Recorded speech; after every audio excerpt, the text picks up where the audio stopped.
ahead and introduce our Echo. And Echo is one of our master coaches for stage one of our Metamorphosis Stages of Awakening journey.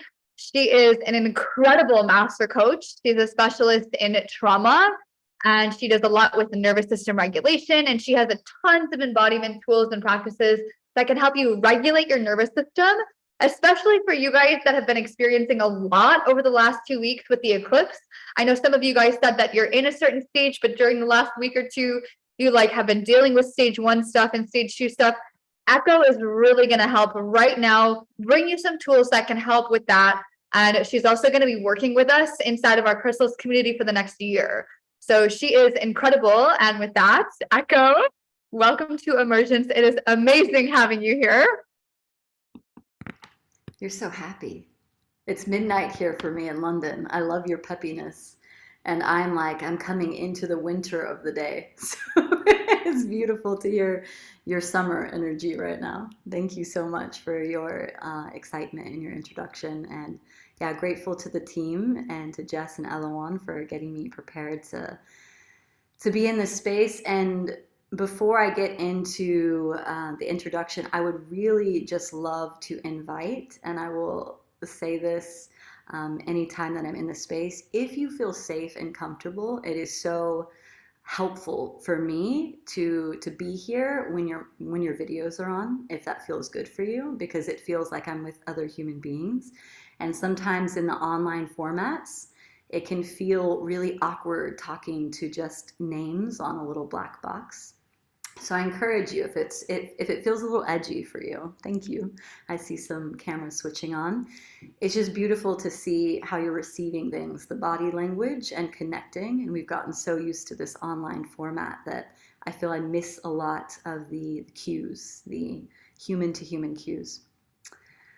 Thank you.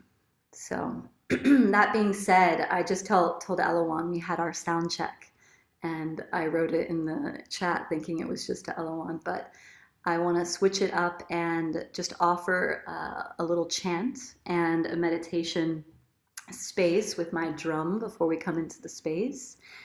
And as we begin this journey over the 5 days, I think it's so beautiful to also invite in the energy of Kali. And so this chant that we're going to do is really easy, and you are on mute, so you can make as much noise as you want in your spaces. It's not about sounding good, it's about letting it feel good in your body. And that's what we're here to do. You know, this platform, this program, the coaches that are here are really space holders to give people their power back, you know, and you're giving it back to yourself through these resources, but through voice, through movement, through introspection and reflection, we're given the opportunity to live more fully in ourselves.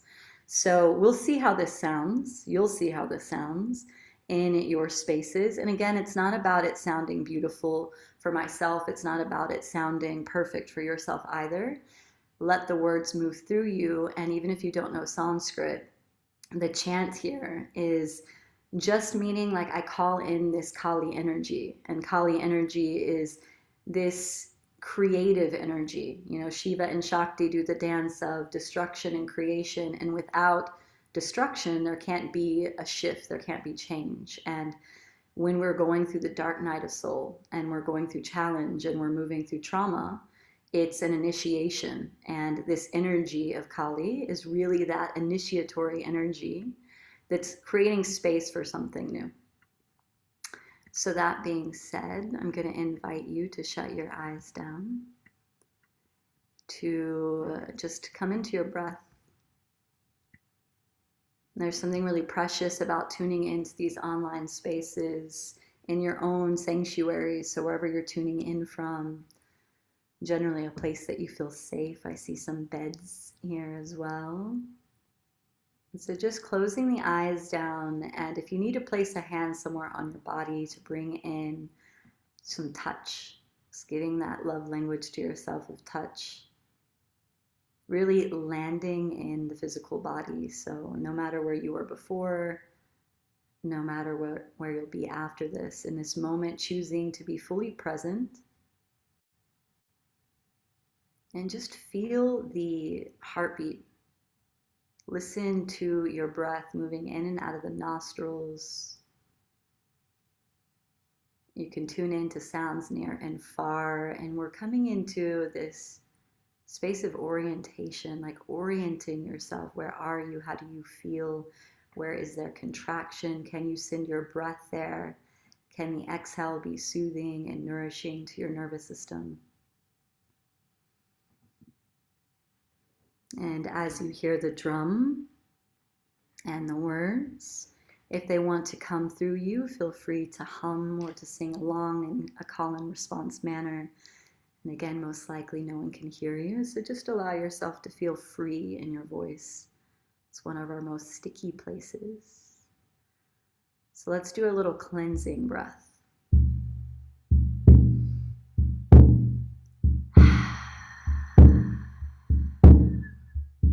A few more.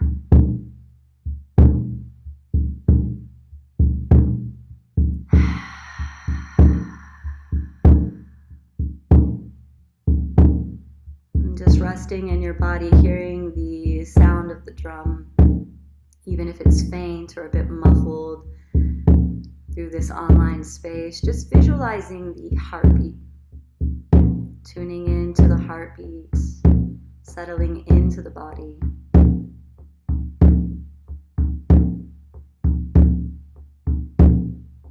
Kali Durge Namo Namah. Kali Durge Namo Namah. Kali Durge Namo Namah. Kali Durge Namo Namah. Kali Durge Namo Namah. Kali Durge Namo Namah. Kali Durge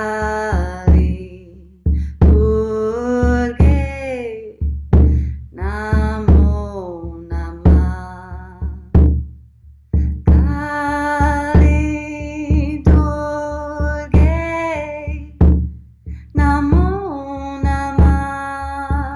Kali Durge Namo Namah. Kali Durge Namo Namah. Kali Durge Namo Namah. Kali Durge Namo Namah.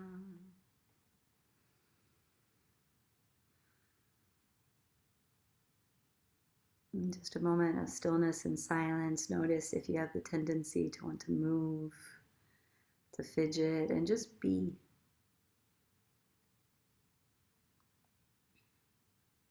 And again, if touch is ever necessary or desired, just placing a hand somewhere on the body that the energy, the vibration, that frequency wants to travel. And whenever you feel ready, you can take a cleansing breath in, sigh out of the mouth, and let that sigh be honest. It doesn't have to be loud and performative, but just it feels good in the back of the neck.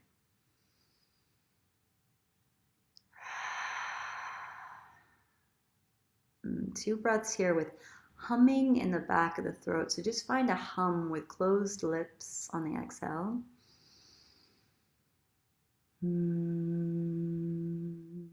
Let it be low. 1 more.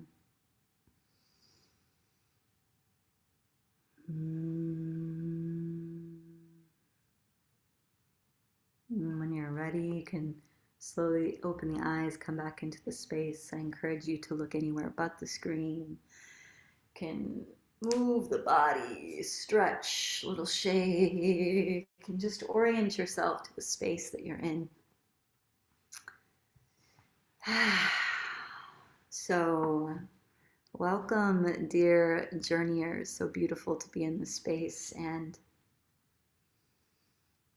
just want to say I have such deep gratitude for this work, such deep gratitude for this mission and this path that we walk as space holders and as those here to receive. And it moves in both directions.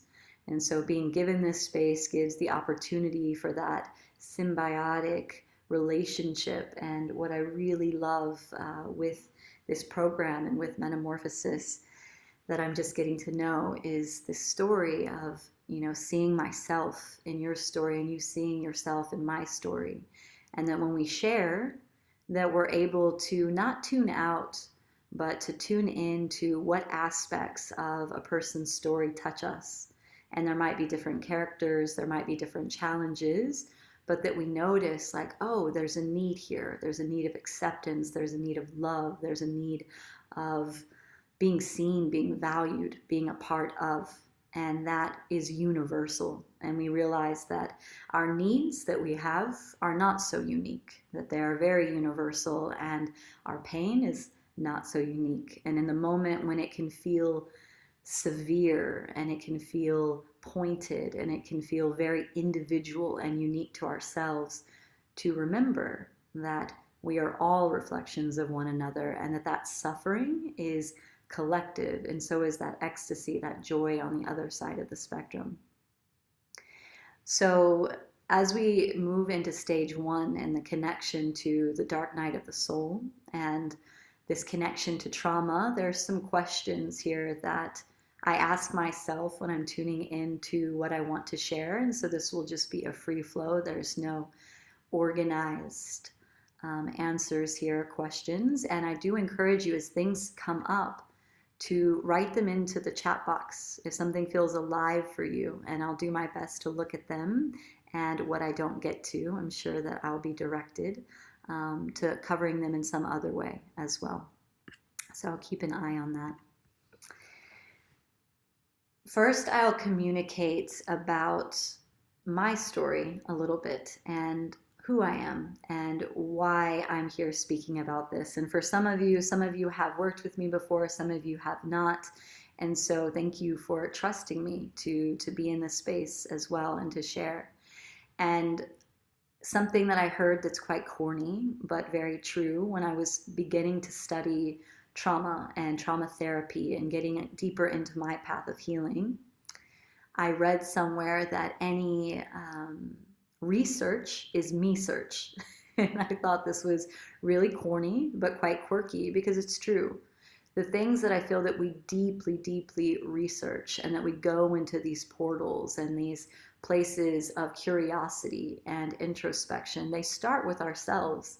And that's not a selfish endeavor, but it is self-serving and self-cherishing. There's a desire to understand ourselves more, to understand our minds, to understand our bodies, to understand what our experiences mean to us and what they can mean. And so truly the journey to being where I am today and teaching and holding space in these places that I like to say are kind of the balance between the underworld and the overworld. I imagine Persephone, the goddess of the underworld, who was tricked to come into the underworld, eating the pomegranate seeds that would have her coveting to be there in the underworld, and spending half her year in the darkness and the shadows and half her year in the overworld. I too have a deep desire to be seeped in both aspects of the human experience. I didn't come here to be comfortable. I came here to be alive and to experience the vast spectrum of sentience. That's what we are known as sentient beings, feeling beings. But for some reason along the way, we were taught that there are some feelings that are appropriate and acceptable and enjoyable, and there are some to avoid at all costs. And because of that avoidance, we tend to suffer even more deeply, because in the corners and in the shadows of our own being and our own psyche and our complexity and multiplicity, so much of our golden shadow is hidden. And so the golden shadow, which I want to communicate about here before I go into my personal share, is we speak a lot about shadow work as the darkness, the rage, the sexual suppression, like the anger, the disappointment, the shame. And we're getting to know that more in the world. These words are becoming buzzwords. We're hearing them in different programs. We're becoming familiar with them. But we don't hear as much about the golden shadow and the goodness that's put into the shadow. And that comes from being told things when we're very young, either in inaction or in action, meaning maybe we were told we were too loud, or we were too boisterous, or too flamboyant, or too happy, or that we were too independent, or we were very independent and this was something to be proud of. And so we hid away in the shadows that submissive, like loving, feminine energy because we were told we needed to be powerful. We needed to enable that Shakti energy, that Kali energy, that Durga energy. Or, in the same, in masculine and feminine, so many of us are told that anger is so unappealing and it's not sexy, and to be an angry man is to be feared, and to be an angry woman is to not be accepted and to be left. And so that drive, that solar energy that exists in all of us that speaks up for our boundaries and that is fierce gets pushed into the golden shadow. And so we become complacent and we're pacifying and we submit without truly surrendering. And this is submitting against our consent, really. Like if we look into the wheel of consent, there's an imbalanced state in our universal community of submitting but not surrendering, meaning it's very easy for us to follow. We've been led to be really good at following, to fall into line, to be accepted, and to be loved, to be worthy is to not make too much of a ripple. And definitely that anger makes a ripple. So in the golden shadow exists a lot of our warriors, like exist a lot of our driven creators, like our expressive energy, our voice. Like how many of us have been told or have been shown from consumerist nature and the creative expression and the way that it's marketed that your voice isn't pretty and that it's not nice enough to be heard by many people. Nobody wants to hear that. Someone's always more beautiful and someone is always more skillful in their creativity. And so the artist gets pushed into the golden shadow. And so maybe we say we can't paint and we can't draw and we can't sing, when really we've never tried and we wouldn't dare to try, because who are we to try? There's this thing that comes in, that limiting belief that exists in the fascia of the body when it gets frozen in that fright stage of I couldn't possibly show myself, I couldn't possibly be imperfect and be vulnerable in this space. And so many of us grow up to be adults that hide so much of ourselves away from even ourselves, that we become identified with the roles that we have most comfortably fit into. And the people that love us, our families and our partners and our communities, without even knowing that they're doing it, a lot of times subconsciously, and because of their own golden shadows and their own limiting beliefs, they keep us in those cages and they don't let us touch the golden shadow, because if we were to touch that part of us that's unlimited and vast, they wouldn't know how to connect with us anymore. They wouldn't know how to identify with this aspect of us, whether it's more submissive and surrendering, or if it's creative and more expressive, or if it's more fierce. Being consistent becomes a complacency in a way, and it's more accepted globally, because when you're consistent, people know how to deal with you. Your coworkers know how to deal with you. Your lovers know how to deal with you. Your family knows how to deal with you. And if you step outside of that, it makes it really complicated for people to understand how they connect with you.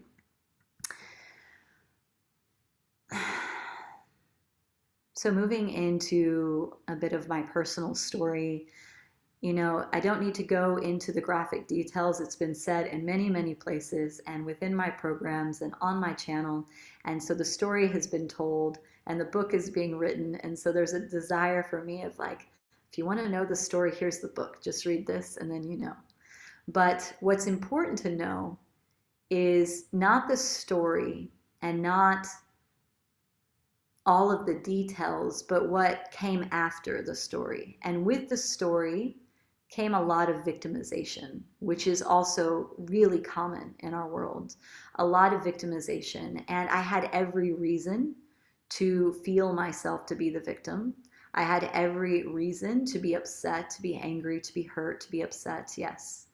But in concreting that role of the victim, I took away my own power.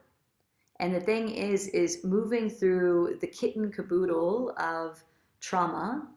I don't know if anybody studies ACEs, but ACEs is the Adverse Childhood Experiences Test. If anybody doesn't know what that is, I encourage you to look it up. You can find it online. You can take this test.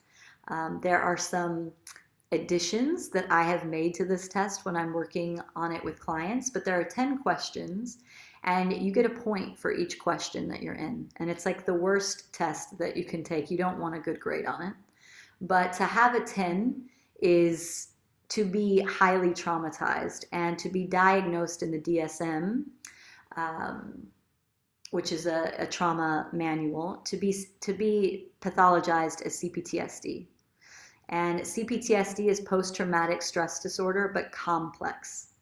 And so this means like developmental, meaning that we've had multiple issues. So it's not one instance. We can have a traumatized experience by just one instance, but CPTSD comes from developmental trauma where things happen multiple times or multiple incidences, create an experience for an individual to not feel safe in the world, to not feel loved, to not feel a part of. And so on this ACEs test, anybody that has more than 4 points is considered to have CPTSD, and I have 10. And so on this test, it's the highest score that you can get, and I haven't met anybody else that's a 10, but I know that they're definitely out there. And I have worked with some severely traumatized individuals, but essentially it is, experiencing homelessness, experiencing sexual abuse, experiencing physical abuse, experiencing mental manipulation, experiencing dysregulated attachment, meaning where people that you sometimes felt safe with also were your abusers in either sexuality or mental or physical abuse.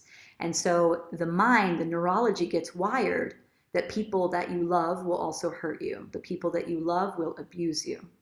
And so the reason that I'm speaking to this is without all the details of that, my mother was a monster, but also my creator in my mind as a child. Now I know her as an also traumatized individual, but as a young girl, and as we are all young men and young women, our parents are our gods. We are these little beings that do not have the power to regulate ourselves, our nervous systems. And so we have to co-regulate with the nearest nervous systems. And if that nervous system is dysregulated, you are downloading faulty software onto the computer that you are, because we are all organic systems. And that happens within the first 7 years of life. And it's happening even as soon as you're in the womb, as soon as conception happens.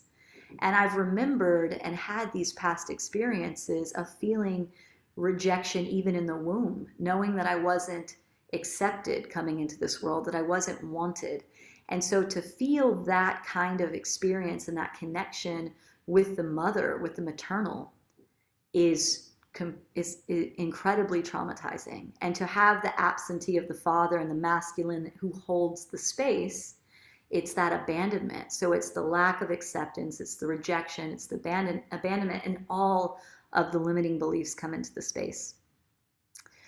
But the upside, there is an upside to this, because sometimes when we talk about trauma, it's so dark and it feels so heavy and it feels like such a burden to carry. And something that, again, we need to talk more about is post-traumatic growth.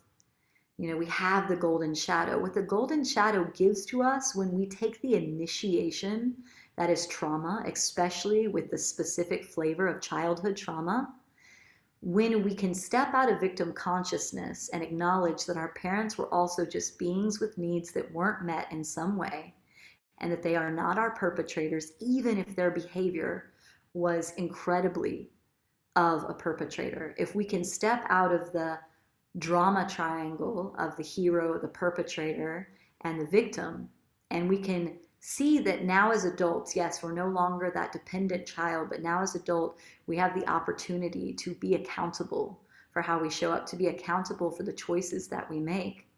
When we take that power back, all of the pain that we saw, all of the challenge, all of the darkness becomes an initiation into even deeper levels of the human experience.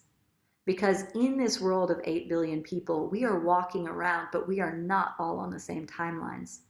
Some people are deep in that victimization, and I don't want to blame them for being there, because I walked that path for 35 years. It took me 35 years to come out of victim consciousness. It's having compassion and saying, like, your pain is relative. I get it. Like, I feel you, brother. I feel you, sister.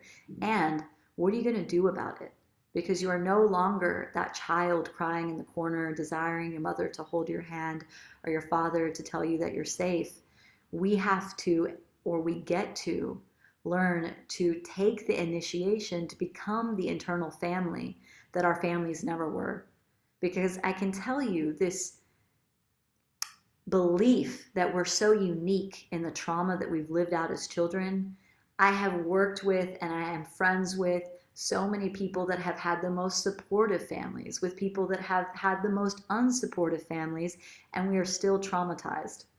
Because that's what part of the human experience is. It's to experience challenge and pain. And why does it affect some people more intensely than others? Trauma is not quantitative, it is qualitative. And for so many of us, we're not given the resources of embodiment. We're not given the lecture when we're children that, hey, when you're scared and you dissociate and you leave your body because you're no longer safe to be here because someone is taking control over you or someone is abusing you in some way, you need to come back. And when you come back, how can you move that through your body? How can you move that through your body and not numb out to life's experiences, because they're not always going to be this incredibly painful? But what happens for so many of us as we are younger, or even into teenage years or into our adult years, if we go through really traumatic, intimate relationships, is that we create this superpower, which dissociation is a superpower. To leave the body, how incredible is it for the essence of you, whatever that may be, to leave your body and to go somewhere that is safer in a time where you do not feel safe into your body, and then to come back at the time that you again feel that you can be in your body without being overwhelmed. It's incredible. But at some point as adults, we are given the opportunity, some of us, when we educate ourselves and we come into spaces like this, to see that we're dissociated, that we've numbed out, that we're avoiding the intensity of feeling that we can feel. And we think and we tell ourselves, we identify with our trauma and we just say, I'm too sensitive, I'm too needy, I can't handle anything, I have anxiety, I have this and that. And that is identifying with the story. That's identifying with the trauma. And in yogic philosophy, we call this the samskara, the story. And so how many people do we know, and ourselves, like how often does something happen that doesn't feel good and we tell ourselves, oh, it's because this, and that. And we confirm that the story is true, that we're not lovable, that we're not accepted, that we're not a part of, that we're never going to find that person, that we're never going to find our purpose. And we just reestablish and deepen that neurological groove in the mind that connects with the limiting belief. And so it is so important in healing from trauma and coming into this space and coming out of the dark night of the soul to know that you could never be broken, that you can never be destroyed, that the true essence of you is like the internal aspects of a camera, and that the lens gets a little dirty and there's dust on it and there's water on it. But the truth of what you are is untouchable. And the moment that you can remind yourself and catch yourself in hypervigilance or just vigilance and observe, become the observer of yourself, and hear when your mind says that, I'm not beautiful, I'm not lovable, I'm not good enough, and you take a breath and you hold yourself and you hum or you shake or you hand scream, screaming into your hands, hitting a pillow, dancing, whatever you need to do to disconnect this story that you have in the mind. We have to interrupt the patterns. And to interrupt the patterns, we've got to get weird. A lot of healing is being happy and joyous, to be weird and to do things that are odd.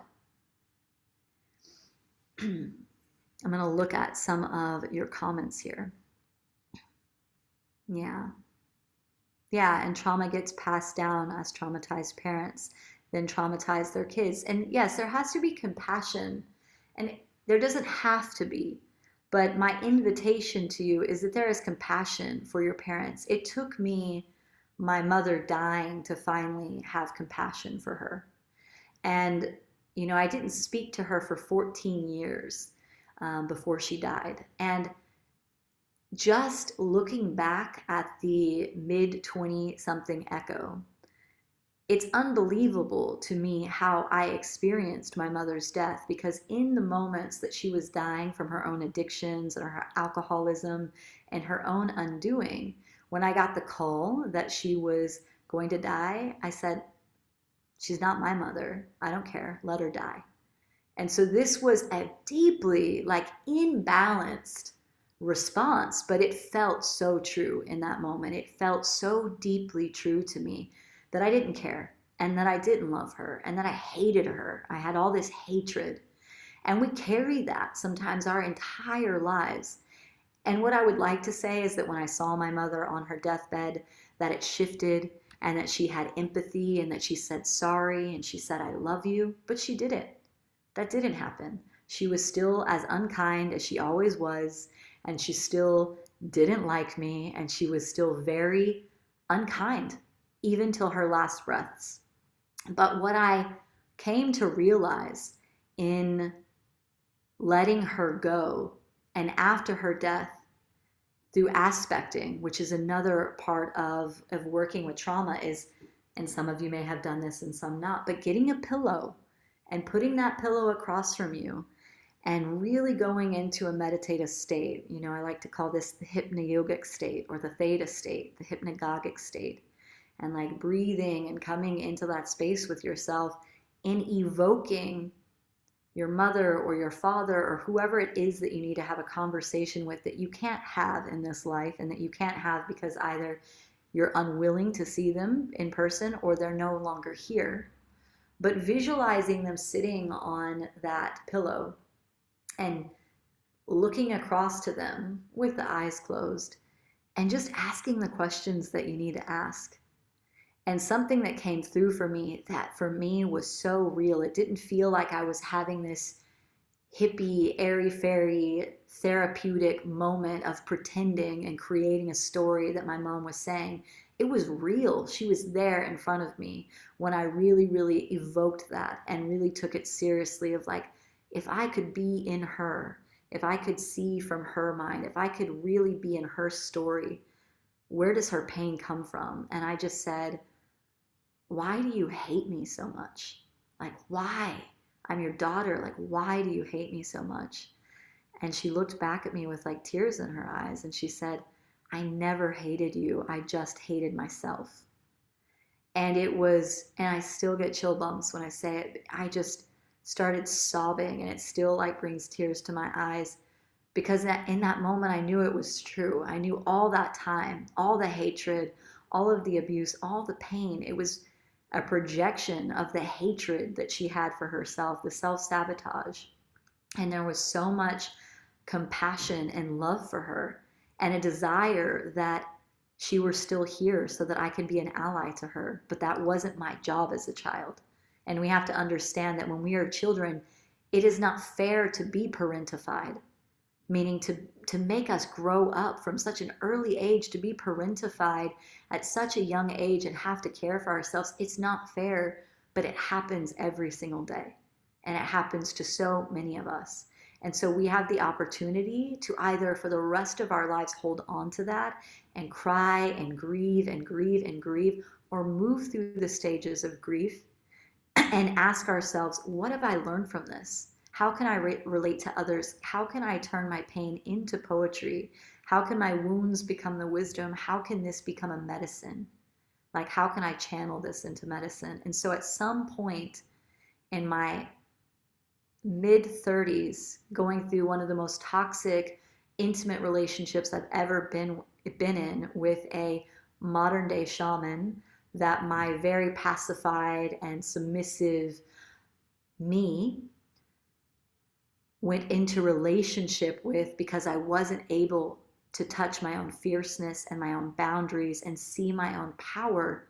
I was weak to that kind of energy, and I attracted my mother in male form as a lover, and I got to dance with the deepest aspects of shadow, and I had a deep, deep initiation in the most painful way that I could ever imagine, through manipulation and abuse and gaslighting, to the point where when you get to the very, very bottom, there's nowhere to go but up.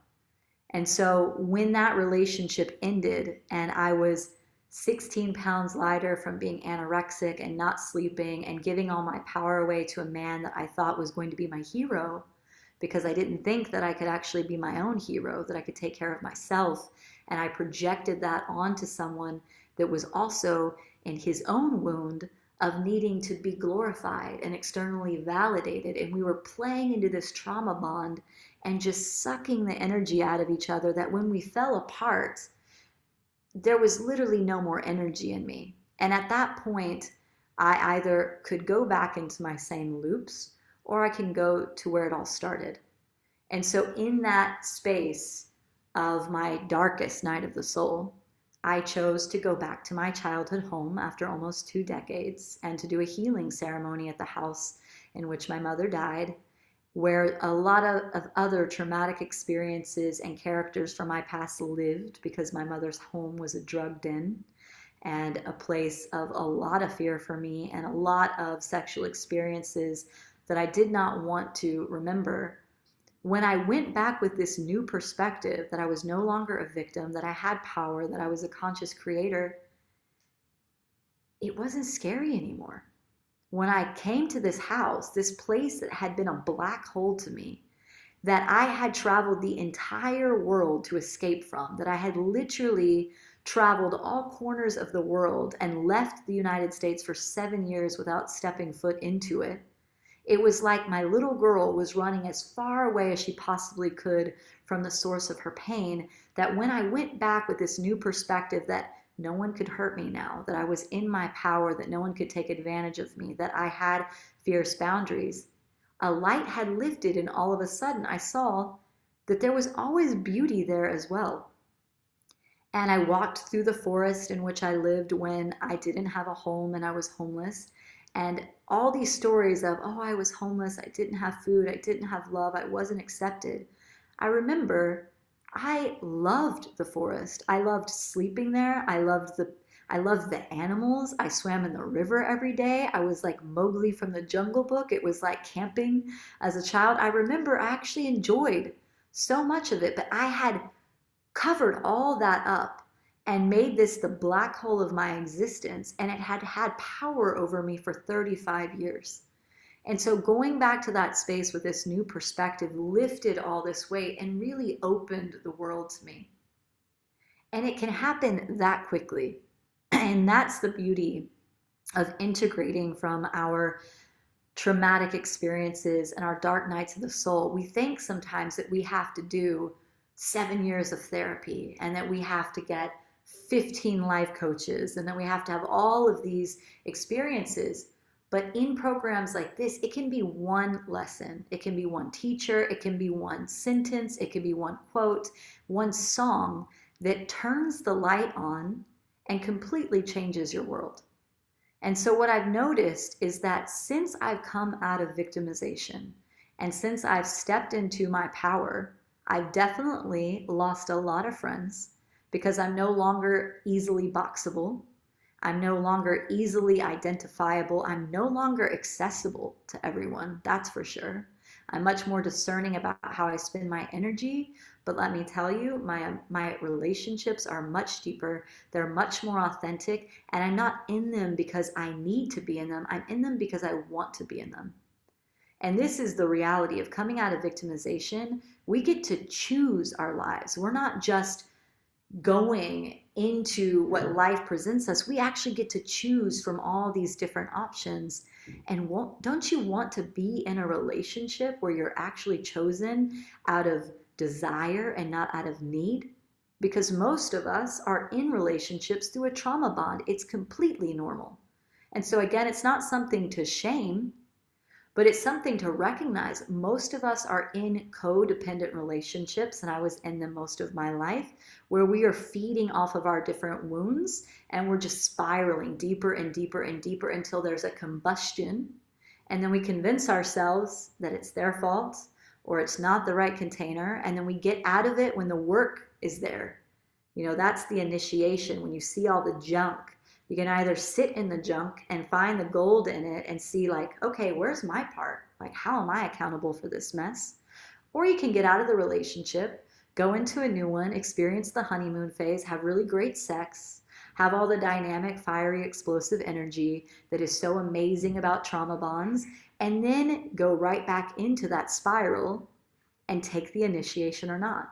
So life will keep giving you those initiations until you take them, or until one day you spiral so deep that you have no other choice but to take the initiation. So that's what this is. That's what metamorphosis is, and that is what Chelsea and Jessica have created here with their team. Is they've given us an opportunity to fucking spiral. Just go as deep as you can go. And something that one of my students said to me in a call a few weeks ago, and I was like, oh, like so many snaps. And he's like, I visualize it as, if you were swimming to the bottom of like a deep, deep lake, and you go down 3/4 of the way, and then you're like, shit, I need some air. And you try to turn back upwards, and you're swimming and you're trying to get up, and you use all this energy. If you were just to go all the way to the bottom, you could kick off the bottom and shoot up to the top. And so that is what we're doing here. It's uncomfortable. It's really uncomfortable. But the more that we allow ourselves to be deeply uncomfortable and have incredibly challenging conversations and to cut the relationships that no longer serve us, and to get the sword out and just say no more, like enough is enough, and to be fierce in ourselves and to piss people off and to take ourselves out of the box and no longer choose to follow. When we take that power back and we dive to those deep, deep layers, life becomes so much more rich. And what I know about my life now is I wouldn't change anything. Something a lover told me a few years ago is he's like, I'm so sorry that you went through everything that you went through. And I was like, I'm not. Like, I'm not sorry. I would choose it all over again. Like, I am who I am. I chose this because I can do it, because I'm strong enough to do it. And depending on what your belief systems are, for me in the Tantric Buddhist path, I chose to come here. I chose to be this echo of myself. I chose to come into this certain frequency and to share whatever it is I share, to channel whatever I channel, and to experience what I experience. And the amount of pain that I can feel without being overwhelmed is immense, but the amount of ecstasy that I can feel is just as similar. And I like them all. Like, the moment we can drop preference and we can just like be with it all is the moment that life becomes so expansive and that time slows down. Like, time really begins to slow down when we're no longer surviving, but we're thriving in like our purpose and our path. And so the last thing that I want to say before I open for Q&As as well is another thing that a dear brother of mine said to me when I was deeply in my codependency and seeped in my trauma bond in my relationship is I was a highly independent woman at this time still. I was successful. I was running a yoga school. I was doing a lot and I was commending and having a lot of respect, but I still was codependent. I was still deeply dysregulated. And even though that wasn't seen from the outside and there was this pretty, picture like the peacock that spreads its feathers, I was still anxious. I was still in need of external validation. I was still thinking that another person was my entire universe. And what my friend said to me, I was like, I don't know what to do. He's my entire universe. Like, I love this person. Like, I can't live without him. Like, he's my everything. And my friend said, Echo, that's too much. Like, that's too much for anyone. No one should be your everything. And he said, you need to remember this. You are your number one. You're your number one priority. You're your number one relationship. Your path and your purpose is number two. And then your relationships are third. And sometimes they don't even come third because maybe you have a child, maybe you have a parent that you're caretaking, maybe you're a community member that stepped into a leadership role. But that lover is not number one. You're your own lover. You're your number one. And taking that simple statement that this friend made changed my entire trajectory after that. It just took hearing that, like, you are your number one priority. And it was like nobody had ever told me that before. I thought, well, when you're in love, they're your universe, they're your number one. And I had completely forgotten that I have needs, that I have desires, that I need spaciousness. And so, yeah, I encourage you, if you feel that you get into those relationships, that comes generally from a deeply dysregulated childhood. And it's nothing to be ashamed of, but it is to recognize and to put yourself now in the seat of prioritization. I am now number one. And if there are any relationships in your life that don't agree with that, then you get to change them. And you get to say, I know that it's been a certain way for some time, but this no longer works for me. And if you can't shift with me and evolve with me, then this might be the closure or the transition of this connection. So the dark night of soul and moving through trauma and coming out of victimization is kind of like a twin flame garage sale. It's like everything is just flying away. You're like, I've lost my job, I've lost my friends, I don't know what I'm doing, who am I? I don't know what my identity is. I feel like this is just the starting point. Like when you feel like you're having a mental breakdown, sometimes that's like a spiritual awakening. And we can either become schizophrenic and freak out about it, or we can go, okay, good starting point. Like everything is on the table. Let's see what we want to keep and what we want to throw away. So that's that. Let's move into some Q&As, and I'm going to read through these amazing messages over here. Jesslyn, talk to me. It's actually my partner, Nick, who wants to ask you a question. Hi, partner Nick. Yeah, hey, how are you? So I was listening to your whole talk, and I relate a lot to you and your upbringing. And one thing that I've been discovering at 34 years of my life now is the realization of being born, I guess, or being raised with almost a non-identity. So when we learn about, say, Buddhism or losing the identity or knowing what it's like to lose the I, right? But what I'm saying is, in an upbringing where you're not getting the mirroring or the regulation of what I would say simply just being a human being. In other words, being raised by parents maybe who don't have the ability with their own traumas to truly relate. And the feeling would be like being an object, being nothing, being absolutely nothing. And going through life sort of fabricating these fragile identities to be able to just be in the world, to belong. And I believe the feeling of it is a fear or a threat, as like, please don't break this down.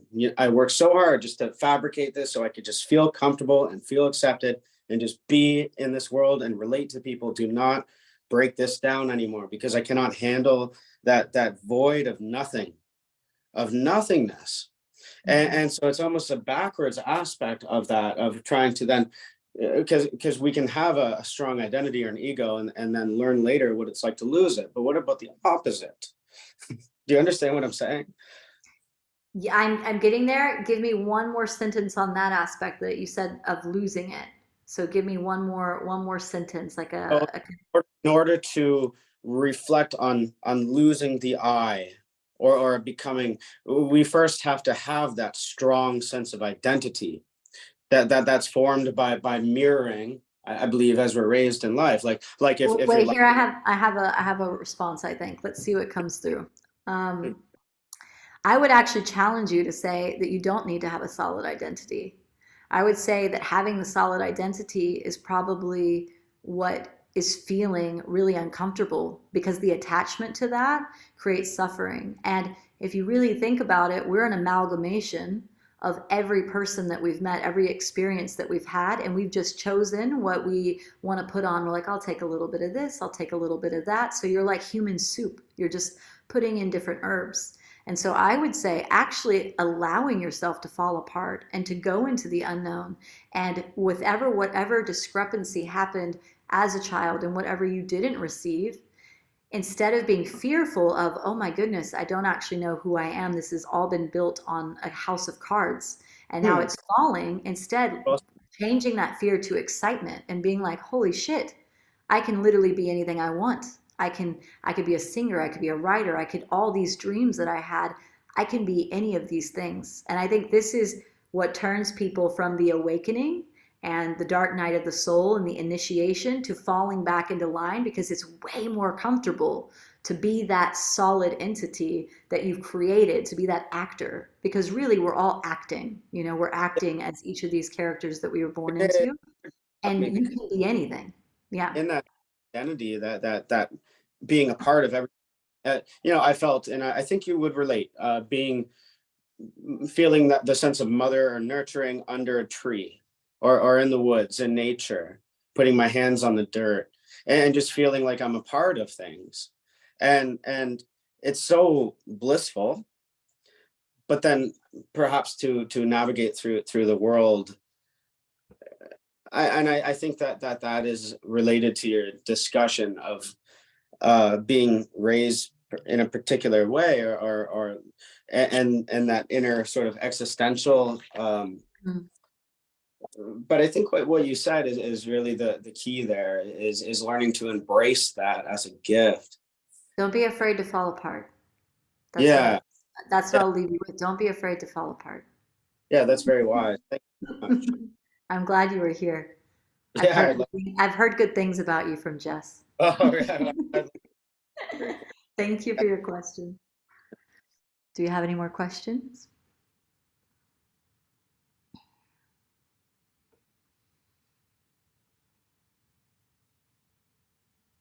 Until somebody asks me a question, I'm just going to read your comments over here. Nobody has questions. You guys are so quiet. Or reflections.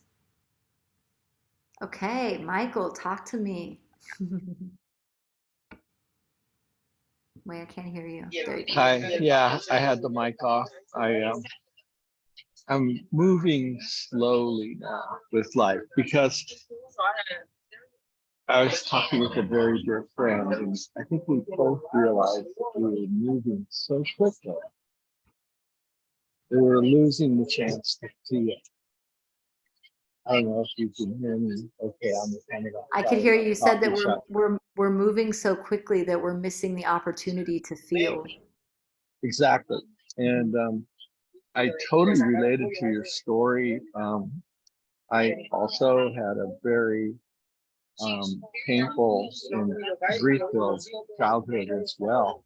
And it was only until the last couple of years that I had the courage to fall apart, to actually saying, to just take everything apart and uncork the stuff that Michael, is all. I'm having a hard time hearing you, but can I respond to the first comment that you said? Thank you. Yeah. I'm going to mute you because there's just some feedback here, or maybe Ella1 can, yeah. Um, you make such an incredible point, and I'm glad that you brought this up, and this is why I love Q&As. We need to slow down. Like, we all just need to slow down. We enter relationships too quickly. We enter jobs too quickly. We make choices too quickly before really tuning in to see if we have like a full fuck yes. And if it's not a fuck yes, I say it's like a fuck no. And I think what you're saying is, yeah, when we don't slow down, we don't feel, because I know that when I really tune in and I sing with my drum, or I meditate, or I just sit in silence, like really I'm enjoying silence more and more these days, the messages come to me. You know, the channel opens when I empty myself, like life moves through me.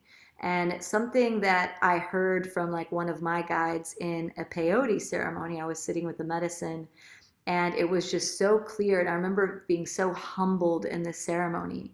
And it just said, make yourself small to make yourself big. And there was this message, like the more empty that you become, the more you will feel, the more that you will be useful. And so by moving so quickly, we really become unuseful to life. Life wants to dance through us, you know, like we are the dancers and life is the dance. So I feel life is like trying to come in and merge with the dancer, but we're not listening. So we're just sitting there and we're really uninspired and the dance doesn't come through.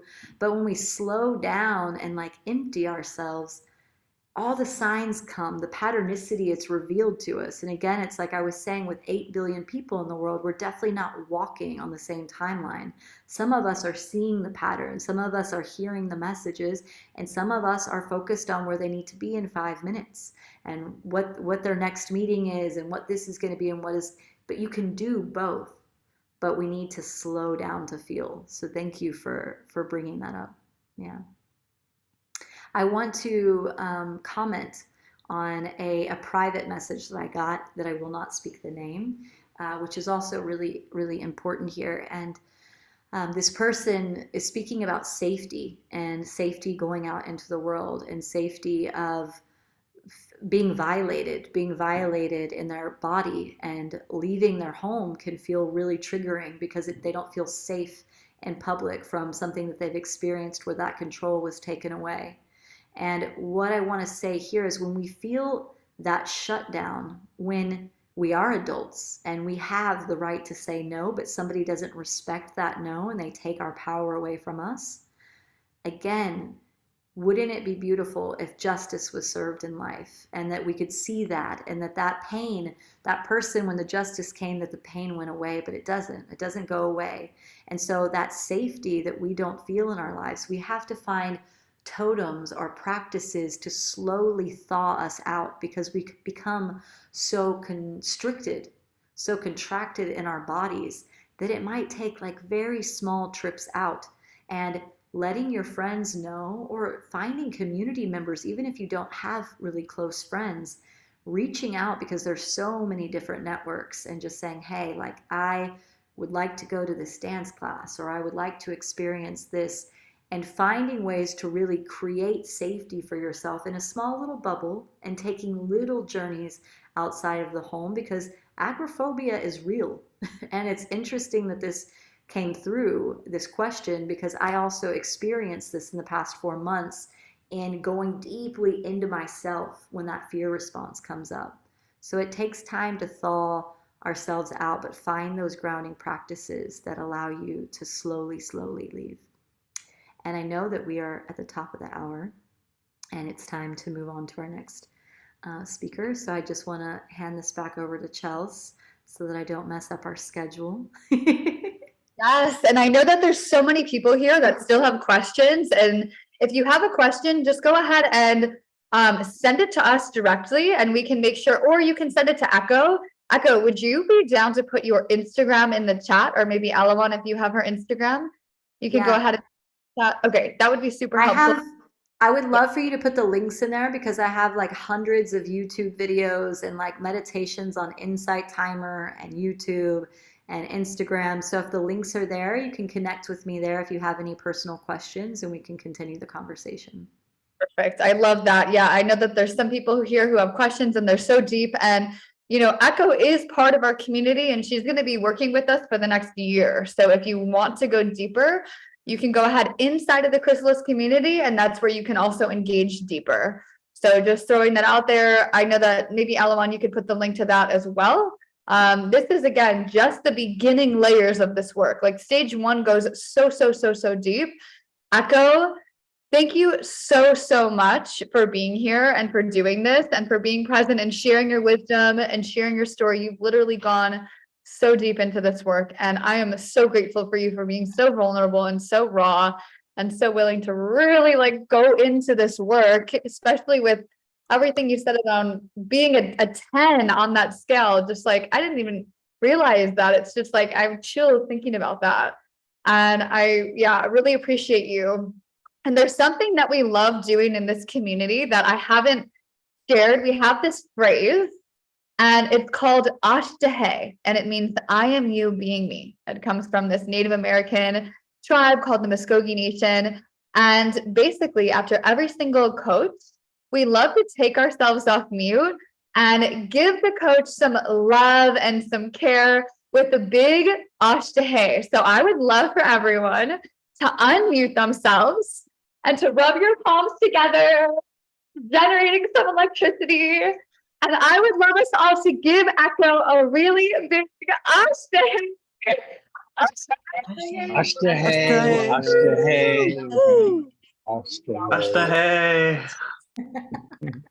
Ashtahe. That's beautiful. Thank you.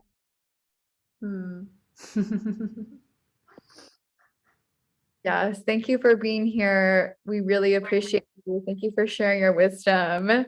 And if you want to go ahead and add Echo on Instagram, you can tag her in any social media posts. We also encourage you to share your posts on social media, share your impact.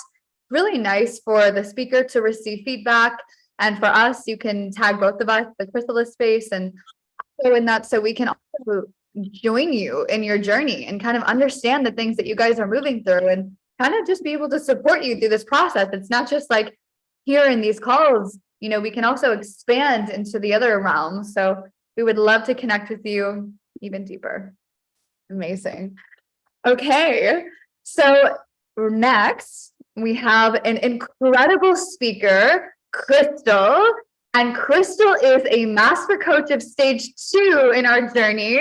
This is the Soul Searcher. And Krystal is an incredible self-love coach. She is incredible with sensuality, embodiment. Krystal has an incredible story, like one of the most incredible stories I've ever heard. She's just wild. And she's been a part of this community for a few years now. She's also a dear sister and a dear friend. Krystal, thank you so much for being here. It is so amazing having you. Welcome to Emergence Immersion. And you are on mute. Hello, here we go.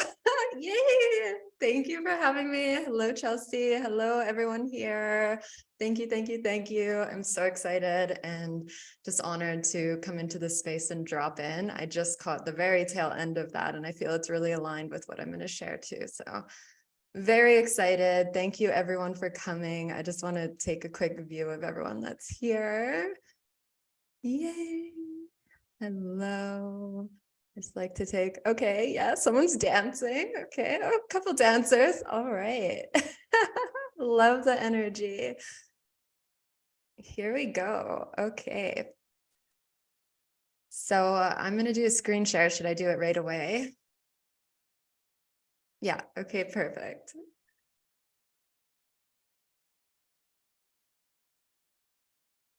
Okay, my loves. So tonight, I'm going to be sharing on a topic that I love sharing on, which is really the concept of purpose. And this is big to me because in my journey, I felt a lot of pressure when I was quite younger to find this like magnificent, incredible purpose outside of myself that really brought me on a journey to over 60 countries by myself through my 20s, looking for purpose and basically the meaning of my life. And what I can come back to you with after this big quest is that I was my purpose. You are your purpose. Our purpose is an extension of us. It's not this incredible thing that lives outside of ourselves. And the meaning of life that I have discovered after all of this searching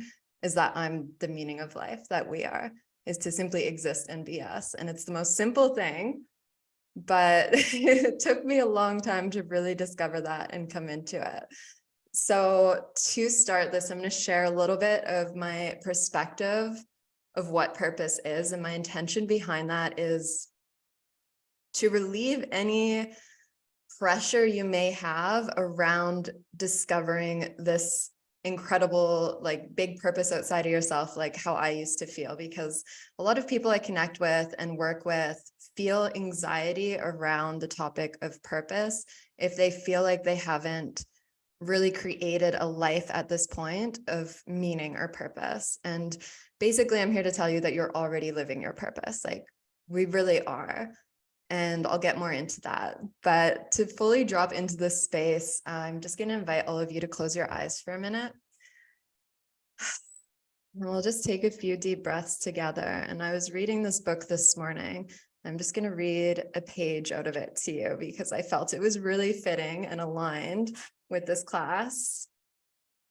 So sitting up nice and tall, we'll just take a deep breath in. Slow, controlled inhale all the way into the hips.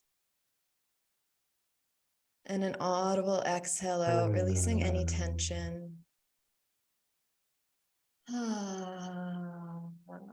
Maybe moving a little. Another deep inhale in. Filling up like a balloon.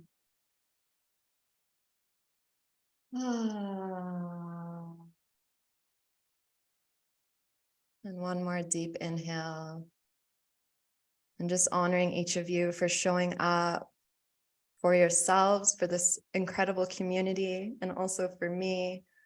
Just sending gratitude and inviting you to take in these words. Half an inch behind your suffering, there is bliss. Give complete attention to your grief, to your sadness, to your anger. Let it flower. Don't counsel it, suppress it, analyze it. Your grief is your reaction. Your grief is your projection. Suffering is within. It does not come from without. The moment you realize the real relationship between yourself and suffering, it ends. Suffering comes to you to awaken you. Use your suffering as a springboard and dive deep within. Be with your emotions. You can't avoid pain by pursuing pleasure. I do not know the name of the pleasure which does not end in pain. Look at your sadness, your anger, your jealousy. They are but a mirror. Look at the emotion and look also at the looker of the emotion. This is the meaning of prati prasava, moment-to-moment delivery. As you feel the emotion, observe the movement of your consciousness and let it pass. Then you are born again, anew, out of the womb of that anger, out of the womb of that grief. Before the emotion can pass, it must be thoroughly digested. Emotions which are unripe cloud the thinking and block awareness. How to ripen uncooked emotions. Bring total awareness to the sensation. Give yourself totally to the sadness, to the grief, to the fear. Ripen the emotion with the flame of awareness. The moment you become aware, your reaction flowers and melts into nothingness. Swallow that hurt, digest it completely, and let it yield into pure awareness. Emotion is reaction. Love is total action. Just taking those words in to open this space together. And for a moment, just coming to your intention for being here in this class, in this incredible journey, this beautiful community, and just holding that intention within your heart. When you're ready, blinking the eyes open, coming back to me, to this space. Okay, so as I shared, I really went on this big journey of discovering what my big life purpose was. And eventually I realized that our purpose is an extension of us. And essentially it is the way we share ourselves with the world, the way that we share our hearts, the way that we are of service in our own unique way. And up to this point, maybe you haven't realized it, but you have already been living your purpose. Your awareness might just have not been on it. And pain is a really powerful path to discovering our purpose. It's not the only way. You don't have to suffer to find your purpose, but it can reveal it to us, because in those moments of pain, in the depths of our suffering, in the dark night of the soul, that's when we really look around, and in that tower card moment where the things that we thought were our life, maybe the career, the partner, whatever it may be, something that you've lost in your external reality, you're now realizing that that wasn't you, because you likely identified with it. So then you're there in the ashes of what your life used to be, and you ask, what can you reveal to me here? And what's really my purpose for being here? So these moments of suffering truly are sacred. And they can reveal to us what we wouldn't be able to see otherwise without experiencing them. And of course, you can find your purpose through the things that bring you the most joy or pleasure, or, maybe performing or music and different arts, of course. But we can also find deep meaning within that suffering as well. So I'm going to start by sharing my purpose. And really, I see this as my mission, but it's what I wake up for every day. And it's what is deep within my soul. And it's not this very specific mission. It's just to spread the biggest wave of empowerment and love in the collective as I possibly can during my time here on Earth. So this really came to me one day. I realized, without even really realized, not consciously doing this, that I had labeled myself as an empowerment coach, that I had on all of my biographies and, my IG bio and everything was here to remind you of your power. And even in my intimate relationships, I was into BDSM and power play. The topic and the theme of power was so in my life, and I never noticed it. I just started using this word all the time. So I got really curious about that. I'm like, what's my thing with power? And I realized that it was from the first 21 years of my life, I felt utterly, devastatingly powerless in my life. I felt like a victim to my surroundings. And ultimately what power is to me is the ability to create the life that we desire, to create our reality. And that doesn't mean just externally, yes, we can create beautiful lives and careers for ourselves, but it's also our perception that whatever happens to us, we have the power of how we perceive that and experience whatever happens.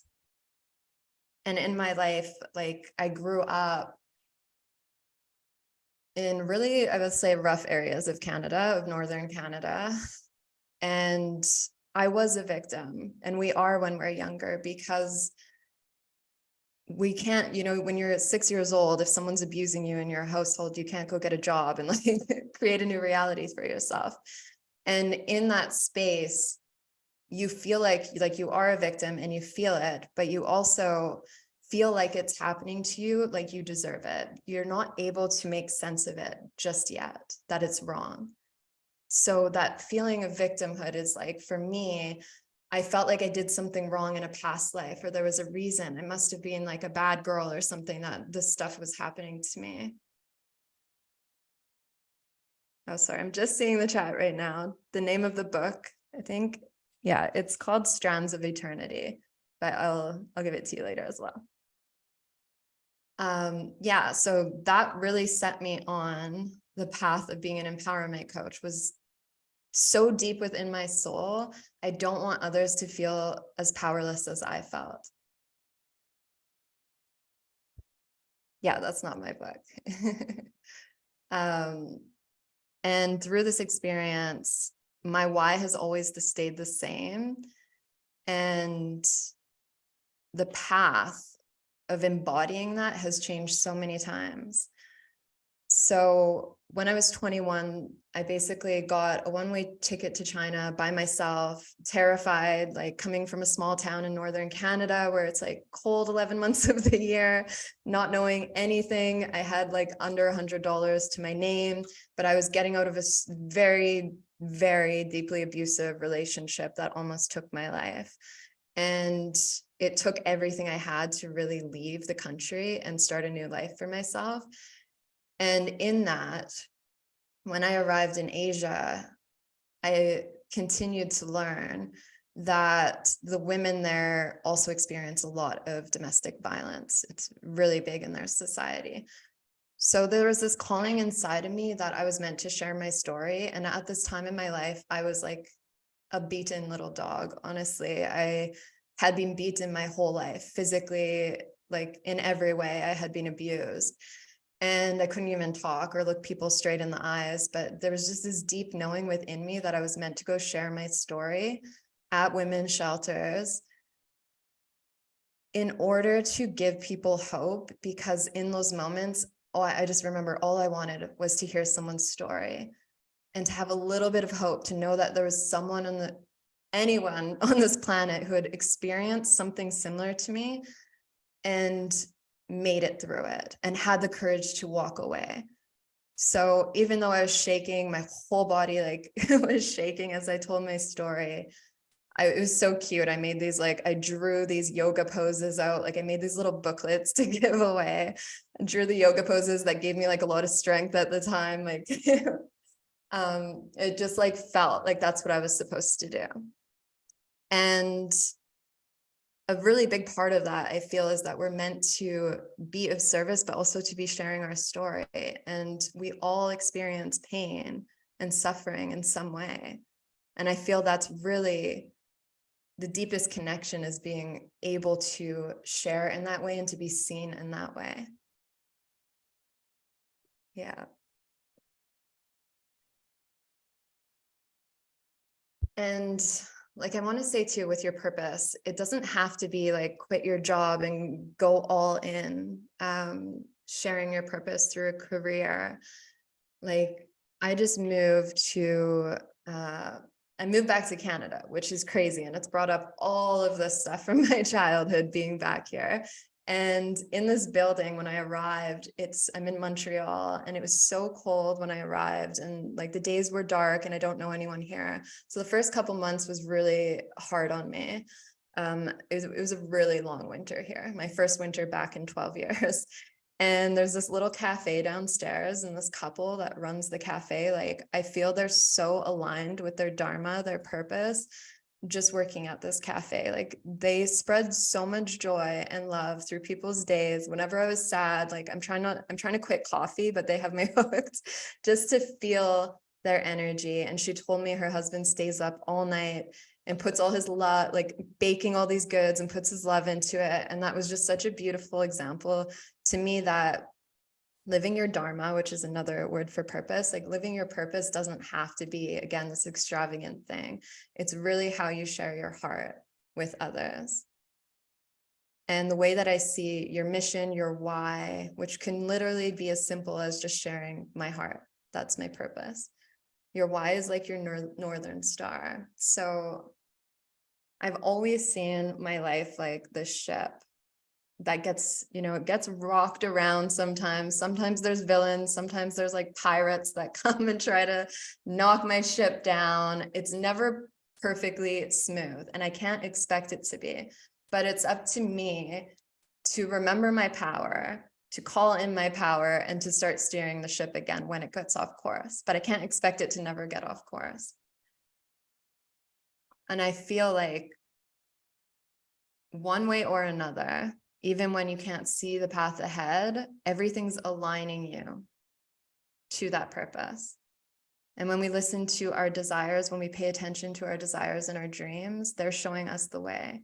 Like no one else on this planet has the exact same desires and dreams as you. And I think that's so magical to think about. Like the dreams that you have dancing around in your head, no one else on this planet has the same. So they're like clues. And in some spiritual communities, I've experienced a lot of like, I don't know if I want to say stigma, but around desires. Obviously in Tantra, we really embrace our desires as sacred because they are pathways to our purpose. So living your purpose is about being of service. It's offering your unique love and expression with the world. We're in this together. We aren't meant to be alone or to rise alone. We'll always rise higher together. Trusting that when you serve from the heart, life will take care of you. So I'm just sharing a quote from one of my favorite teachers, Dr. Wayne Dyer. When I chased after money, I never had enough. When I got my life on purpose and focused on giving of myself and everything that arrived into my life, then I was prosperous. So I wanted to share this perspective on purpose first because Wayne Dyer was a really big influence in my life, as his perspective on the law of attraction is a little bit different than other teachers. So I didn't really resonate with it very much when I discovered it.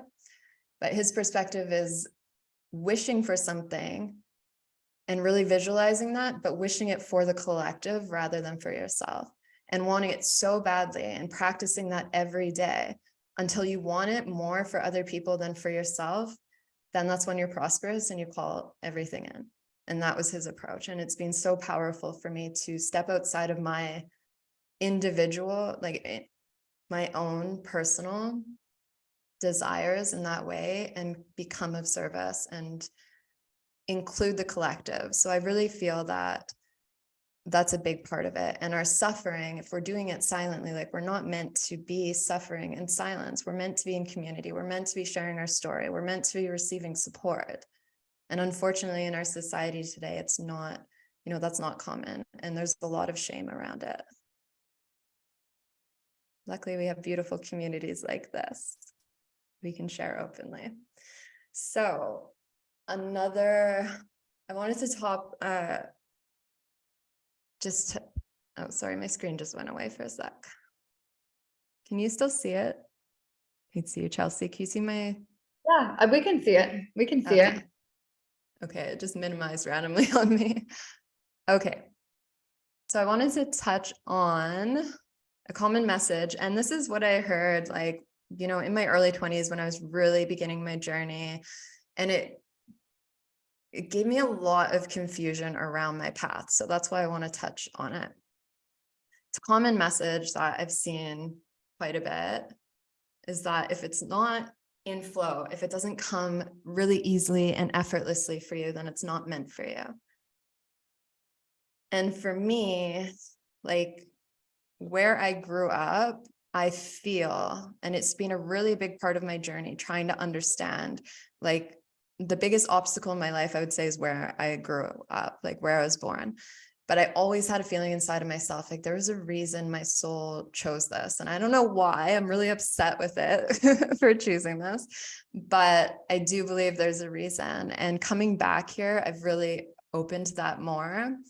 I went back to my old neighborhood. So to give an example of like where I'm from, my graduation class of 86, I think it's like over 55% of the students have died now. So the statistics of drug use, overdose, and gang violence is like really crazy. where I'm from. And I'm really the only person from my school that like left there, and I went back there. Yeah, there's been like over 60 people that I grew up with who have died in the last few years. So coming from a place like that, when I went back to my old neighborhoods, one of my friends from high school, I'm from Fort McMurray and Kamloops, and also Barrier. It's 3 different towns, all northern Canada. So I went to a house party when I first came back, and it was actually a funeral for one of our friends. There's been a lot of deaths to fentanyl. The majority of those are around fentanyl. And one of my friends from high school saw me. He's like, wow, Krystal, you've just gone off and done all these amazing things and you left us behind. And I knew he was joking, but for some reason, when he said that, it just like really hit, like it struck something in my heart. I'm like, I didn't leave you behind. But a few days later, I was meditating on it, and I'm like, why did that feel so like, oh, to me? And I realized that there was a lot of ways, even though I've been practicing and showing up for myself, and I've been doing all the shadow work and everything, there was still many ways that I was denying where I was from. And a big part of my journey was learning that where I'm from it's never made me inadequate, like I felt, or less worthy that I felt for many years. But it is actually the source of my greatest power and strength. And when he said, like, you left us behind, it really struck a nerve, because I realized I left the old parts of me behind too when I left Canada. The old versions of me that were part of my journey. And just on this eclipse, I had an online circle that I held, and we had a funeral for the past version of ourselves that we're ready to release. But it was really important to do so with love, not with shame. And this is, I think, the highest value in Tantra, is releasing shame around our journey, around where we're from, around the things that have happened to us, around our suffering, our pain, around our humanness. And just really trusting and surrendering and knowing that every step that got us to be right here, and you're in this incredible community showing up for events like this, like you're in a very good, honorable space right now to really be choosing to feel it all, and to show up and to heal, and to, be a better human, the best that you can be. Like you should be so proud of yourself for that. Like, as I share, there's so many deaths recently in where I'm from, and it's really a matter of numbing out reality, right? Like, there's so much addiction in so many different forms, not just in drugs, but there's so many addictions on our planet. And we're just living at a time where it's very easy to go numb ourselves. So showing up at places like this, like communities like this, for classes like this, doing this work is just so honorable, and you should be proud of yourself. But the purpose of this is really, I'm someone that believes if it doesn't come easy, like if you know within your soul, you really know this is meant for me. I'm someone that believes in like blood, sweat, and tears to get there. That's how it worked for me. I didn't give up and feel like that's not my purpose, obviously, because I have to go through all of these crazy obstacles and, work a job I hate for a few years to really create this reality for myself. Like, it was really confusing for me, because I saw others in the spiritual community that were, teaching from their reality, which was basically make vision boards and, this, you can call this in this amount of time and all these things. So I want to share, if there's anyone listening to this that feels like they don't have the same opportunities readily available to them, I do feel that some souls are just meant to work externally a little bit harder for what they desire. So I just want to touch on that, because that was a huge thing for me. And I'm going to share 10 keys to turning your pain into a purpose. So yeah, I grew up nomadic. So I'm from a few different places, but Northern Canada right now is yeah, it's an epidemic. It has been for about 5 years of a lot of overdoses. I'm actually volunteering testing drugs 3 nights a week right now out of a van that drives around Montreal and goes to outside of different clubs and tests people's drugs for fentanyl. And that's been a big part of the society here too, is on a government level, releasing shame around addiction so that we can actually start to help people experiencing it. Okay, so number 1 is self-discovery, which I put, number 1 for any kind of journey that you're going on to, self-development. We need to know who we are, of course, to really, understand the healing that's best for us. And I've also shared some prompts for discovering your purpose, which is through pain, but some can also be through pleasure as well. What obstacles have you overcome in your life?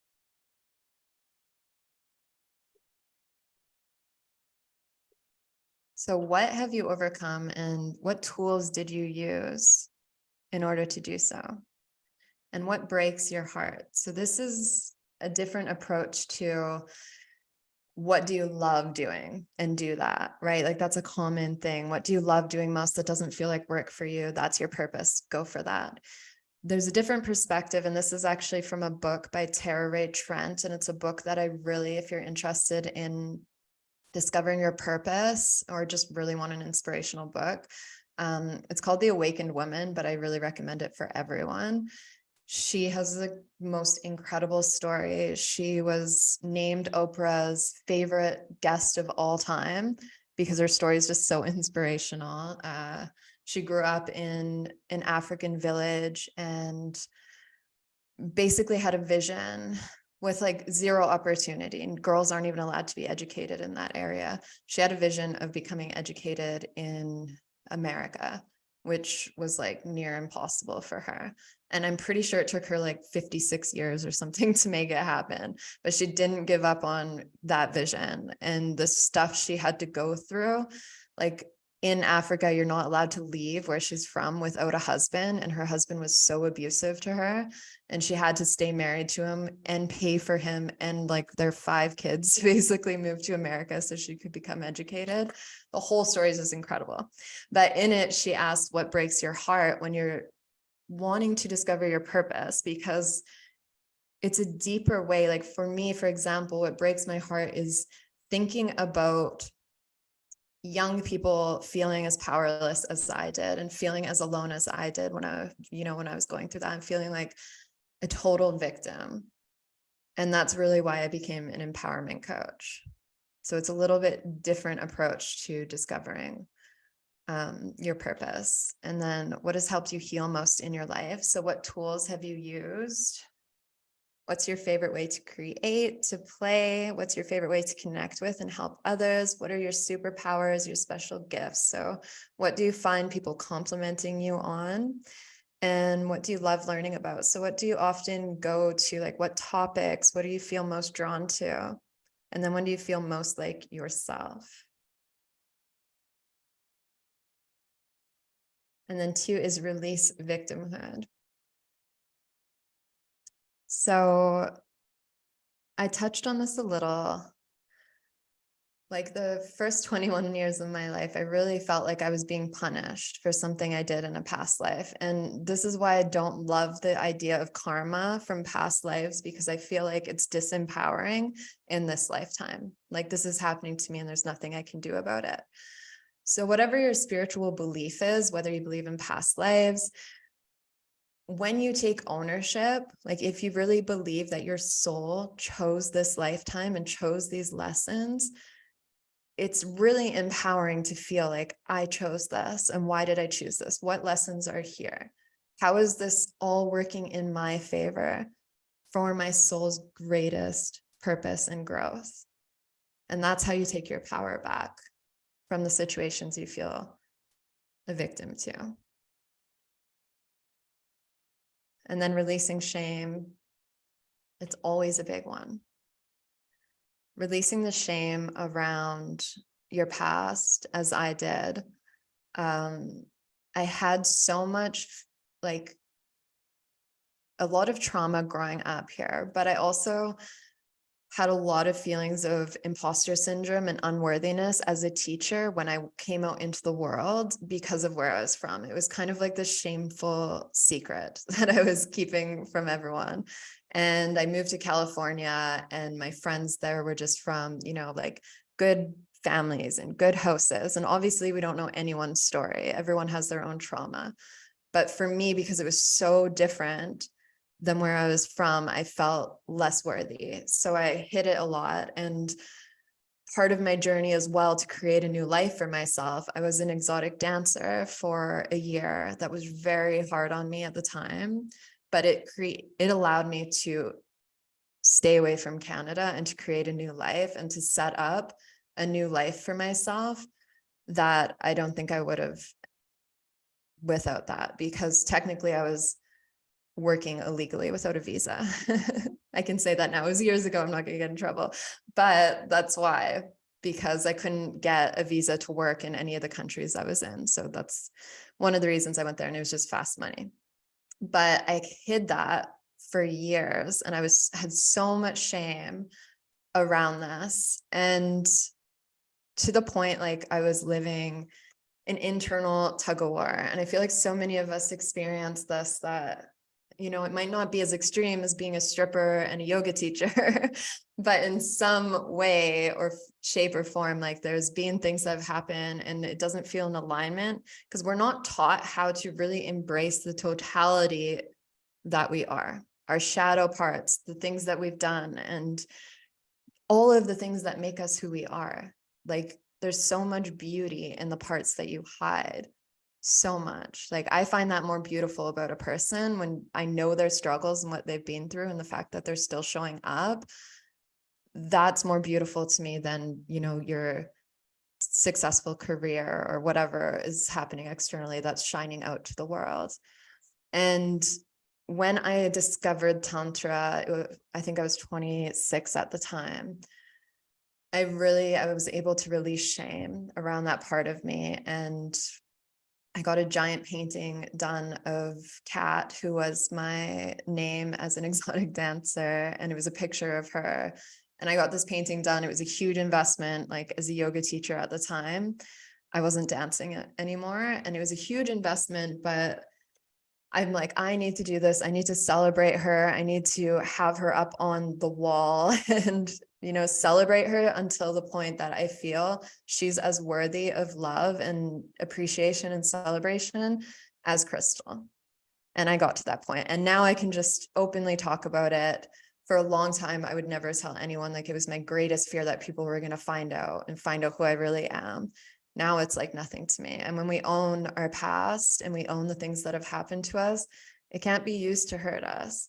It can't be used to shame us, because this is who I am and I have no shame around it. So, you know, anyone can say anything about it. And I'm actually proud of myself for, you know, what I've been through. So releasing shame is just, it's so huge. It's like the number one thing. And then realizing your circumstances don't determine your character, your response to your circumstances does. This was a big lesson I received recently in my life. My most recent dark night of the soul was last year. And it was a really interesting time for me, because from the pandemic really affected me, as I was just this free spirit floating around the world, country to country. I had no home base. I had no really, you know, I have beautiful communities around the world, but I never really had like a steady community or friend base that I could go lean on when everything, you know, shit hit the fan. So it was just me out in the world, and my business was affected and all this stuff. So it was this huge thing, that tower card moment, one thing after another, until finally last year it really hit me. And within this, it was interesting for me because I was teaching and showing up for my community more than I ever have. Well, I felt like my life was falling apart in every way that it could be. And I went through the feelings of imposter syndrome and feeling like, is this even real, what I'm teaching, and all of these things. And what I asked myself at the time, the example that I gave myself, which is a very extreme example, but it made sense to me. If, say, a life coach, for example, if something like the Holocaust happened right now, and the life coach was in, in prison with everyone else, does that mean that their techniques don't work? Does that make them an imposter?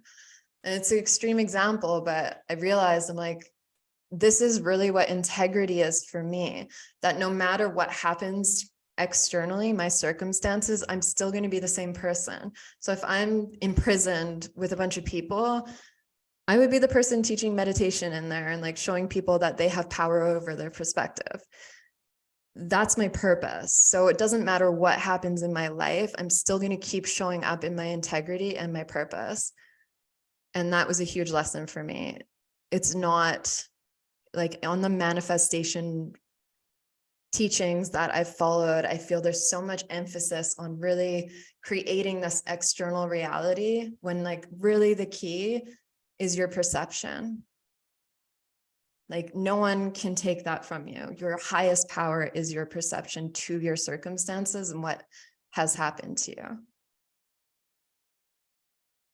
And then 5 is what you're going through, maybe building your capacity to hold more and be more.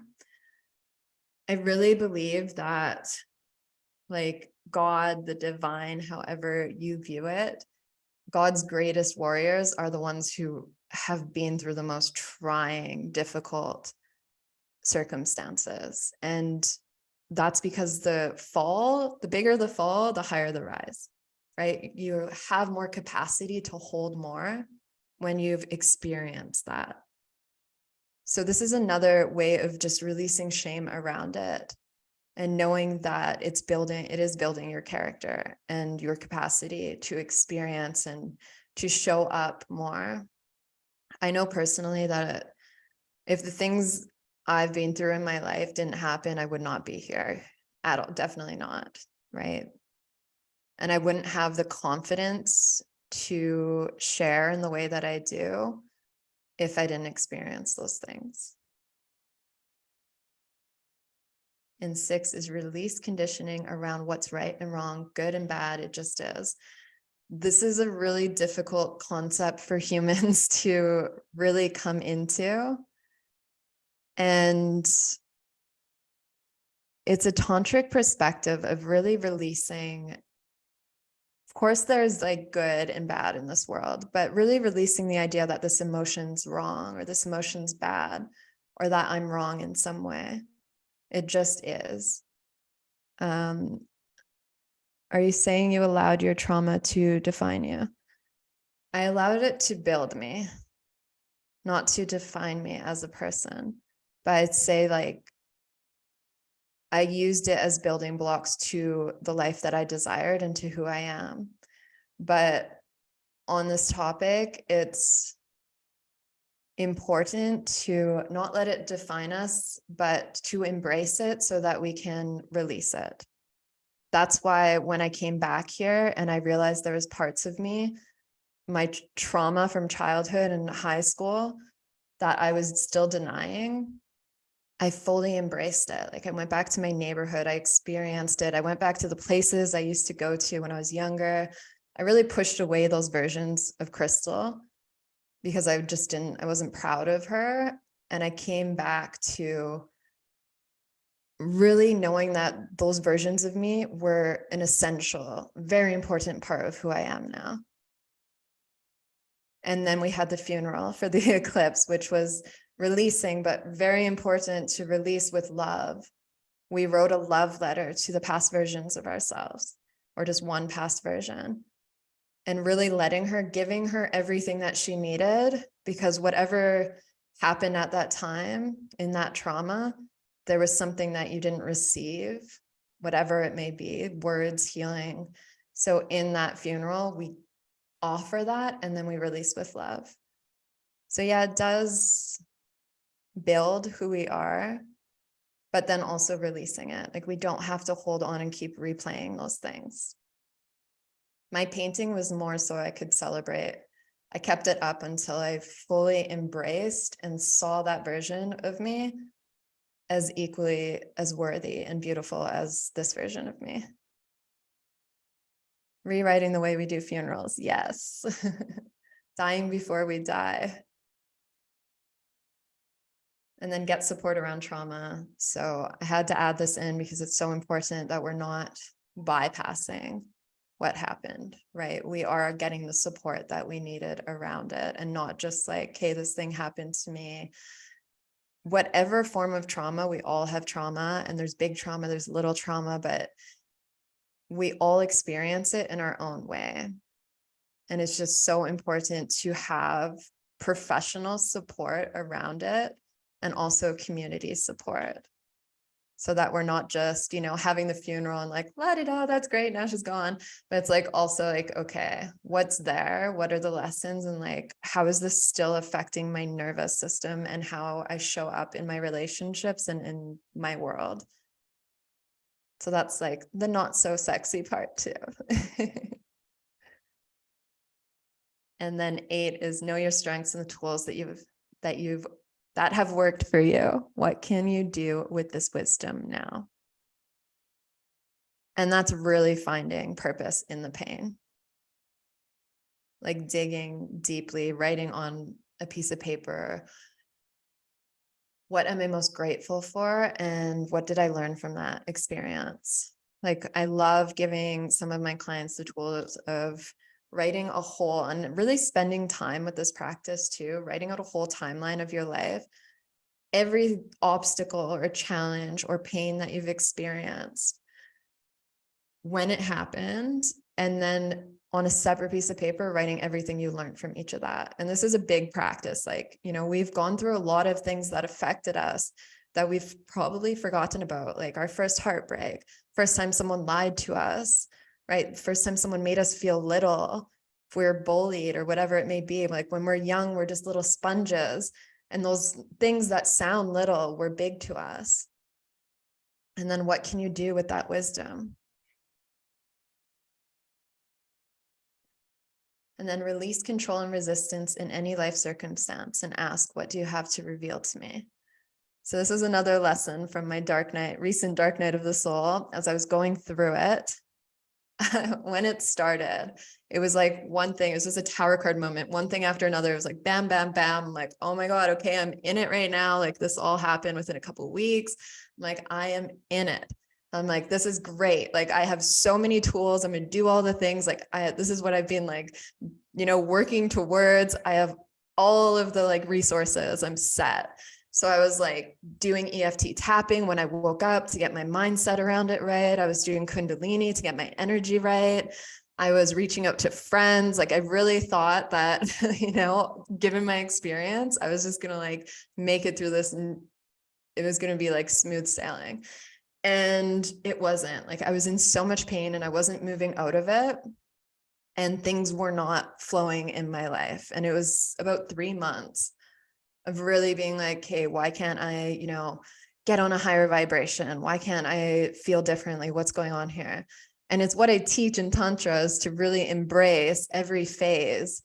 But as a teacher, I wanted to show up for my community, like on high vibration and not, you know, feeling like completely destroyed by everything that just happened. And it wasn't until I finally realized, I'm like, hey, I need to practice what I preach here and be extremely present with what's going on. And I just remember the moment I was laying in the bathtub, I'm like, what do you have to reveal to me here? Like, I'm fully opening to you. I'm not going to do the practices. I'm going to take a break and I'm going to be fully present with this feeling of darkness, of suffering, of pain, and not try to change it. Because we're so programmed that when that happens, okay, what can I do to get out of this as quickly as possible? And sometimes we need to be in that a little bit longer to receive what we need there. And that was a big lesson for me because I was in it for about 6 months. And I really just stopped trying to change it. And once I did, that's when the lessons came. And that's when things started, showing up a bit more for me. And I was able to get out of that state. But it was only when I really released the need to change it. I feel like the eclipse was pretty much this. Feel all the feels, don't try to control the circumstances. Yes, exactly.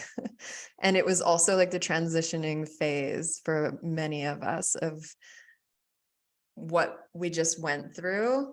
And then that was like the initiation of releasing it. And I really felt that collectively. But really, I feel I'd still be in it, like confused about many things if I didn't fully embrace it and just be like, okay, I am in it and I'm just going to let myself be in it. Of course, not getting stuck in these phases for a long time. Like there's a point where it's like, okay, this needs to change. I need to get out of this state, but not shaming and pushing it away. And then learn to dance in the ashes. Can you discover gratitude and even bliss when you're really in it? I love this concept because it's kind of the same thing, like releasing the need to change it. But also there was just this time in my life where, I lost everything. I was in Asia by myself. I had no money. I had no phone. I was literally just there by myself. And I remember laying on my bed, like, how am I going to survive? What am I doing? And I just started laughing. I'm like, this is hilarious. Like, life is so funny. Like, this is just the game of life. I'm like, I'm in it anyways. Like, I'm here anyways. What am I going to do? Like, cry the whole time I'm here? And I went out and I had so much fun. I like got ice cream and I just like, I remember I danced in the rain. Like, I was like, I'm here anyways. It sucks. This is crazy. No one speaks English. I had no idea what to expect. And it was just like total culture shock. And I was totally alone. And like the people in the neighborhood were really mean to me. So it just hit me really hard. I'm like, I'm here anyways. When you're in it, you're in it. Right? Yeah. It's the cosmic joke. It's just like, can I dance in the ashes of what my life used to be? It's like, I'm already fucking here anyways. Let's dance. Right? And can you even discover gratitude and bliss when you're really in it? And you can, I'll tell you that. When you're deep in the depths of pain and suffering, you can find bliss there when you fully open to it. And it is the cosmic joke. I have my Swami Lakshmanju. He was always had this like smirk on his face. And whenever I have his picture with me, whenever I travel and whenever I'm having like a grumpy or bad day, I'm just like, and I look at him and he has like this big smile. I'm just like, what are you smiling at? Like, it's so annoying. You're just so fucking happy all the time. And then when I actually meditate on him, I'm like, okay, it's just a joke. Like, I feel through his eyes, he's telling me it's like, stop taking it so seriously. It's just the cosmic joke. It's just the joke. Learn to dance in it because you're there anyways. And then a little on purpose. Again, it does feel amazing. It feels expansive for you. And it doesn't feel like work. You don't mind prioritizing it or losing sleep over it. And it isn't always easy, but really the key is that the struggle and the sacrifices are worth it for you. I feel that's how you know, like, this is my mission. This is my purpose. If your mission or your purpose is to be a mother in this lifetime, which is beautiful, like, it comes with changing diapers. And my work that I do, like, there's a lot of things that I don't love doing, but it's always worth it to me. I just taught a class on Dharma, so I wanted to share that because there's many misconceptions around having a life of purpose. Like, it's supposed to be easy and feel good all the time, but it's also a part of it is the struggle, is the sacrifices. And I just shared here, this was from my other class that I wanted to share. If you're interested in astrology and going deeper into discovering your purpose, these are a few placements that help with that really have helped me to understand how my pain has manifested into my purpose. The number one for me was Chiron, which is the wounded healer.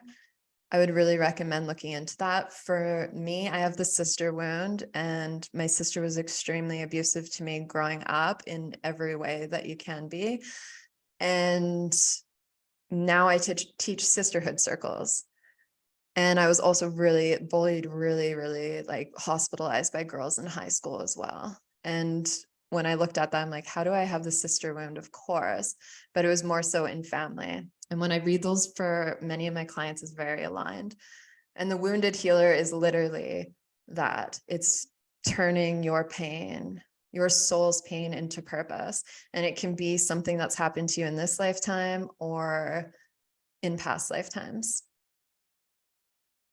So that's just a little extra if you want to do some research on your own. And then don't die with your music still in you. This is something Wayne Dyer used to say that always stuck with me. And he told the story of this man. I think it was a true story. There was a book on him, and basically he was in his deathbed, and he realized he wanted to be a musician his whole life.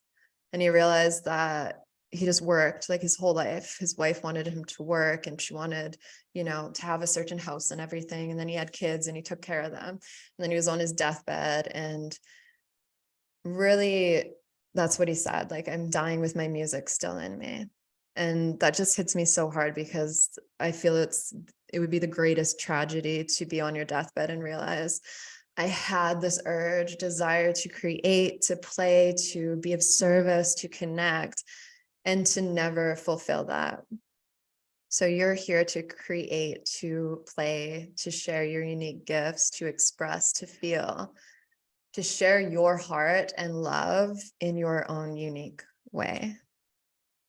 So I encourage anyone to really explore those questions. And if you've been through trauma or pain or in any way, to really sit with that, maybe do that practice of looking at what growth happened there and what it had to reveal to you.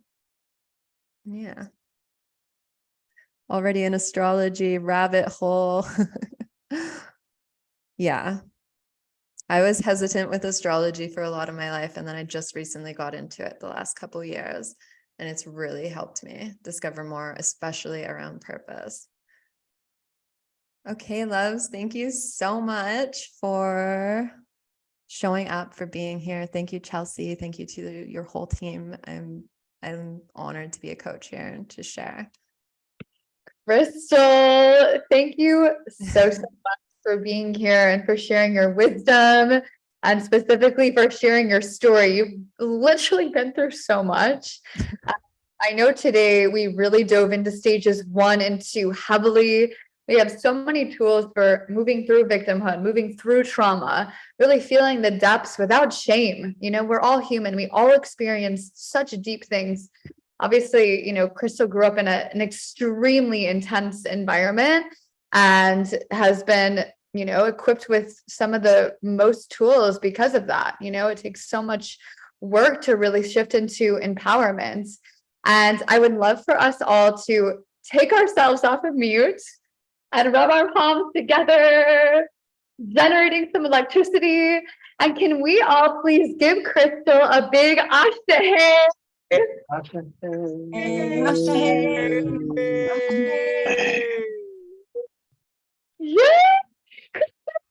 Thank you so much. Thank you. Got a little video of you. Yeah. Thank you so much, loves. Yeah, I love it. Elawan, can you go ahead and put Krystal's information in the chat? If anyone wants to connect with Krystal further, you can follow her on Instagram. Again, she's also part of our community, our program. So there's so many ways to get in touch with her. And I definitely recommend, if you have any other questions, you can go ahead and follow Krystal on Instagram. She's written a few books, so you can also view her work. She's super talented, and she obviously has so much wisdom and so much knowledge. And yes, Krystal, thank you again for being here. And Krystal is teaching inside of Metamorphosis on stage 2 on specifically self-love and moving through shame. And she is super talented. And obviously, based on her story, she's, really had a lot of tools that helped her move through this. So she's going to be teaching a lot of those tools. And same with Echo. Echo's doing a lot of nervous system regulation and trauma healing. And so both of these combined are really, really powerful for getting us out of victimhood and into empowerment. And that is the purpose of these two stages. So yeah, thank you again for being here and sharing your wisdom. So for everybody here, so both Krystal and, oh yeah, you did Krystal's karate challenge. So yeah, Krystal does a lot of stuff on Instagram and on YouTube. She's like all over. So definitely follow her work and join in on all the excitement. And yeah, both of these coaches are part of our Metamorphosis program. So in the beginning, we talked about the 7 stages of awakening. And the 7 stages of awakening, we actually go deeper inside of our Metamorphosis program. So throughout these next 5 days, during this like week-long retreat style immersion, we're going to be going through the framework of the 7 stages. And then inside of our Metamorphosis program, we're going to be diving into this for an entire year. We're going to be going into each of these stages. We're going to be working with these coaches, and we're going to be learning the tools little by little to evolve and grow into each of these things and move and shift our levels of consciousness. So every single coach that's speaking during this week is also part of Metamorphosis, and they're deeply involved with the creation of this program, and they're involved in just like the foundations of these tools. So this week, obviously, you're going to get these stages and you're going to get these tools and these foundations. And then we're going to be going through them even deeper. And I know a few of you here are already part of Metamorphosis, which is amazing. I know we have Melina here and a few other people. And yeah, so today, obviously, we're diving into stage 1 and 2. Tomorrow, we're going to be diving into stage 4. And stage 4 is all about being seen, allowing yourself to move from playing small into playing big. It's about becoming art in the world. It's moving from repression to sexual expression and liberation. And it's moving into really using your voice and allowing yourself to be heard and coming out from behind the veil. And it's about forming really powerful community by showing up authentically and looking at all the places where we have insecurities that keep us from really stepping into our authenticity and stepping into leadership. So this is the Emerging Visionary. And I know some of you guys posted that you guys are in between stages 3 and 4, in stage 4. So this will be super powerful for you because it's really about breaking through those layers and allowing yourself to really be seen in that. And then throughout the week, we'll be going into stages 5 and 6, and we'll be taking it from there. So just to give you kind of like the framework and the structure, and every single day, we're going to be here from 6 p.m. till 9:30 p.m. So about 2.5 hours, that's New York time. So depending on where, I know some of you guys are in India, some of you guys are in, Asia. So wherever you guys are in the world, just like allow yourselves to adjust that time. So some of you guys, it's the middle of the night right now, and you guys are warriors for being here. It's super amazing. And yeah, this is just super powerful, being able to move through these frameworks of moving from victimhood to freedom and liberation and empowerment. And we like to say that freedom is about the letting go process, and liberation is about the becoming process. So in every single stage, we're stepping into a new level of freedom and a new level of liberation. And each of the stages brings us deeper into letting go of something and stepping into something. And so, yeah, we're just going to go little by little until we can really shed these layers and become more of who we truly are. And so, yeah, we kind of designed these 5 days pretty intentionally. So if you notice today, we gave you guys the framework and we dove into stages 1 and 2, and each day we're going to be bringing it into another stage and another stage and kind of building on the material. So yeah, and also you notice that we made this entire week free, which is super amazing, to bring all of these coaches here for free. And next week, this is going to be $500. So we're going to put all of the replays inside of our community. Elawan, if you could put the link to our community inside the chat, that would be amazing. All of the replays are going to be uploaded until next Wednesday. So if you guys missed anything, or if you want to rewatch something, you can rewatch it for free. And then inside of the community, until next Wednesday, you guys have access to it. So take advantage of that for real. And yeah, so, and I know that also we always get flooded with messages of like, oh my God.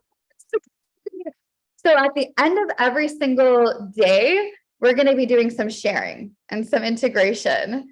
And so this is your chance to kind of meet other people and to share your heart and to be heard and to allow yourselves to be seen. And if you're one of those people who doesn't really like to unmute yourself and share in the group, this is kind of your chance. This is like our little safe cocoon where we get to do that. So at the end, we're all going to get the invitation to kind of share like what we're experiencing through this. And so we're going to do that in a little bit. And then inside of our Krystal community, you also have the chance to share in other forms. So we have women's circles, we have men's circles throughout the month, and everybody here gets access to that community for a month for free. So just for being a part of Emergence, you guys have access to that. So you just create a profile and you can get set up in there. You can RSVP to the events. You have a few free gifts in there as well. So with that being said, we're also going to do some giveaways. So every single day, just for being a part of Emergence, we're doing some giveaways. And today's giveaway is a one-on-one astrology session with our in-house astrologer, Cassie Nova. So some of you guys were talking about diving into astrology. I know, Gigi, I think you said that. Krystal was talking about that. So maybe you're super deep in astrology and you want to go deeper. Maybe you're just starting and you have no idea about any of it. So if you would like to win an astrology reading with Cassie Nova, you can. And the way to enter, yeah, Cassie Nova. Yeah, she is. She's excellent. She's like cosmic. She's super talented with astrology. Like, I've been studying it for 10 years and she just like rocks me every time. She's so amazing. So you can win a reading with Cassie Nova by going to our latest post on Instagram, and you'll see the giveaway post. It's our quote of the day, which today is I'm a magnet to my dreams. And you tag 3 people in that post. And every single person who does that, you're going to be entered into a drawing. We're going to pick the winner and announce the winner tomorrow. And you guys will get that reading. So there's a lot to look forward to and many ways to win. It's going to be super amazing. So with that being said, I would love to invite Elawan to do a little integration meditation to just integrate all the material that we just learned today. We just had a lot come through. And a really beautiful way to integrate that is through a meditation to just digest it. And then we're going to do a little sharing so we can all kind of feel our hearts and connect a little bit deeper before we close for the day. So Elawan, I would love to invite you to do a little guided meditation. And Elawan, again, is our guardian of the temple inside of the chrysalis. He's super amazing. He does a lot of men's work and he's an incredible meditation facilitator. So Elawan, you are welcome to come to the stage. Thanks, Chelsea. Sweet. Well, I'm going to invite y'all, if you're willing and able, to come to closed eyes wherever you are, like finding your seat. And take in some deeper breaths in through your nose and out through your mouth. And kind of scanning your body, starting with your head, down to your heart, down to your hips, down to your legs and your feet. And feeling your connection with the earth or your chair, this groundedness. And then opening your awareness to what you just experienced. Maybe a few key phrases come through you can remember and take note. Or maybe it's just a feeling experience, feeling what your body feels like right now after, having those realization moments or receiving some new information. And so allowing whether it's specific information or just a feeling, allowing it to sink in into your body a little deeper, into your cells, knowing that everything that you hear and experience in this world can affect your physical body, can change you.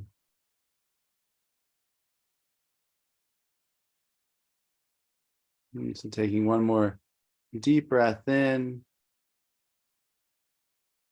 and just maybe focusing on the one thing. If there's one thing that you want to take away from today,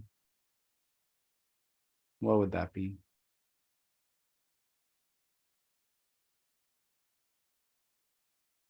And when you're ready, coming back to eyes open, if you have your journal, you can write that one thing down or a few things. And I think we'll have an opportunity to share. Yeah, I'd love to invite someone to unmute themselves and maybe share something that just impacted them, or maybe it rose to the surface and you were like, this is also my story. Or maybe it was just like a little golden nugget of something that you just want to say out loud. Yeah, Claire, I'd love to hear from you. I think it was just really empowering for me to hear from people who have had it really tough and still are able to function as human beings and prosper from it.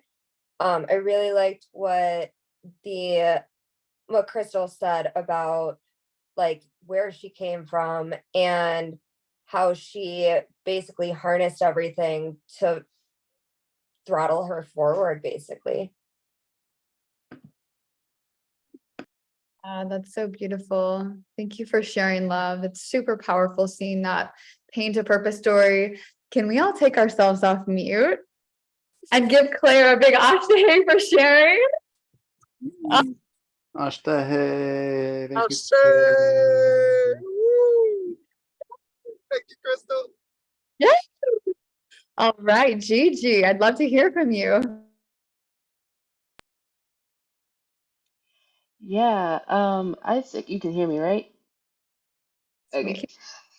Um, the first thing that Echo talked about, not the very first thing, but within one of the notes that I was taking was saying that any type of research is me search.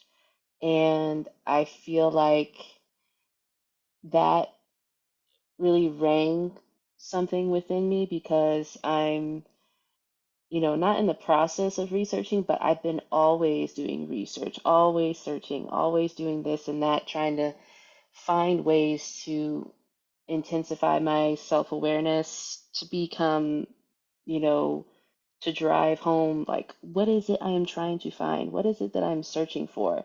And then coming to this conclusion now that I am fulfilling my purpose as I'm doing me, as I'm going along in this life, in this journey. And with Krystal in her and what she was saying and all the notes that I was taking down from her, it was basically like, yeah, what you're doing already is what you're doing right now. And they also do the same thing when it comes to human design. It's just that it's not this one thing that you're supposed to be doing. You're already doing it. You're just probably not aware of it. So that reaffirmed a lot of the things that I'm discovering about right now.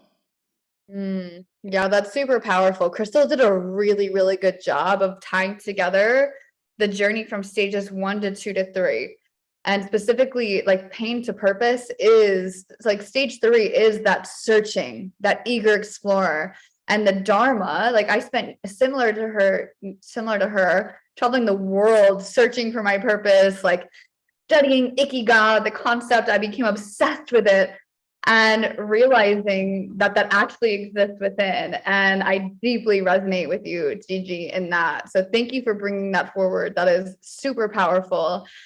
Can we all pick ourselves off mute and give Gigi a big ashe for Ashe! Woo! Thank you, Gigi. Oh, okay. Who else wants to share? We got Henry? Oh no, I saw you off mute. Who else feels like sharing? Yes, Tori. Wow, thank you guys. This was awesome. It was, oh, wow, that's so deep. I'm just so proud of you, all of you, for putting this together. And one thing that Krystal said, she was like, what you desire, desire for the collective.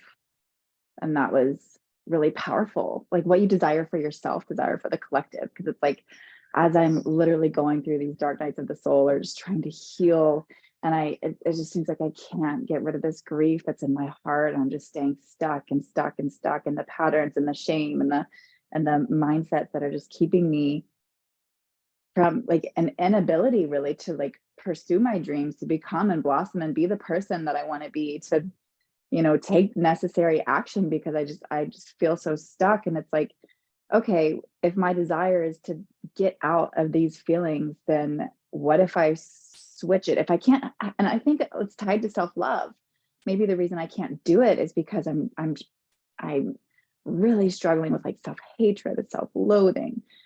And I think Echo, you know, mentioned that too. The reason that her mom didn't love her was because she didn't love herself. And I find myself in situations where I'm really mean to people, like my parents especially. It's like, really, it has nothing to do with them. It has everything to do with my own relationship with myself. I mean, it's everything from like driving down the highway and flicking somebody off with a bird, or, you know, being rude to somebody for no reason, or just expressing anger and ways that I'm like, wow, I was a total bitch today. Like, what is up with that? But it's really because I just go through phases where I just am in self-loathing. And so to tie it back to Krystal's comment, you know, if the reason I'm struggling to, if I can't desire it for myself, right? Which is like desire what you want for yourself or the collective.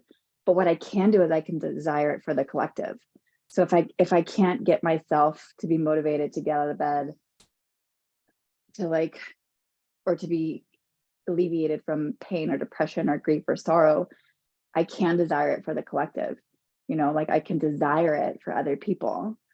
And which is really powerful, because it goes back to like my evangelical Christian upbringing, in which that's basically intercessory prayer. And that was the whole mission of Jesus and why he came here. It was like the larger mission. He was an intercessor on behalf of humanity, basically. Like he was interceding on behalf of the world. And so it's like, wow, if I could just look at it from a larger perspective and take the focus off of me, then I can do that.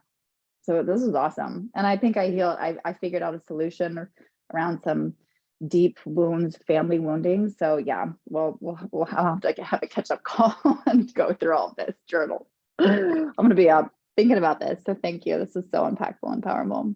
Thank you. Such an amazing share. You know, you're on such a deep journey, and yeah, I really appreciate you into all of this. And yeah, specifically, you know, that's a really good point. Like the way we view ourselves is the way we view the world, and we treat the world through that lens of perception. And yeah, stage 2 is such a powerful journey. It is the self-love journey, you know, and that self-acceptance journey is that's how we view the entire world. So yeah, I'd love to have everybody take themselves off of mute and give Tori some love.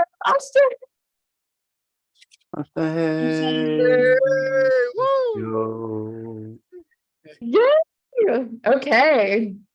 Do we have any other shares that we would like to bring forward? We'll take 2 more. Who feels like a brave soul?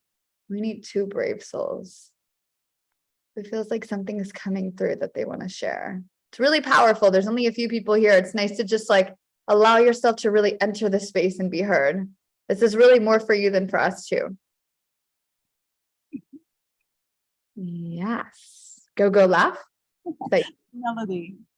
But no, I was just listening to the last one because I've been at work. But I love Krystal sharing, and I love how she say that it's empowering to show up with integrity, but also to take ownership of whatever you are, whoever you're feeling, everything that you are, the dark shadows and the light.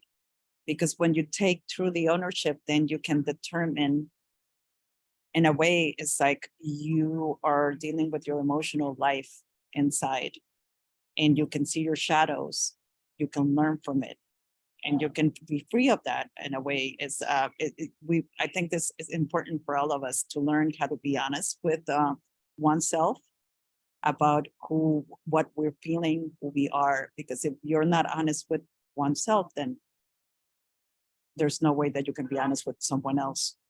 And also in life, that's a freedom, the freedom of just feeling, the freedom of being, of sitting with your emotions, of really taking space to feel it.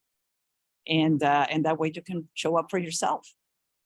And that part, her whole sharing was just very beautiful. And I'm really, really, really happy to have tuned in for that. So beautiful. Thank you so much for sharing. You said Melody, yeah? Melody, yeah. Perfect. Okay, can we all take ourselves off mute and give Melody a big Ashtay?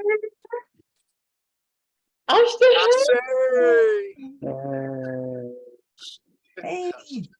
Thank you for sharing. All right. Do we have any other brave souls that feel called to share? We'll take one last share for the day.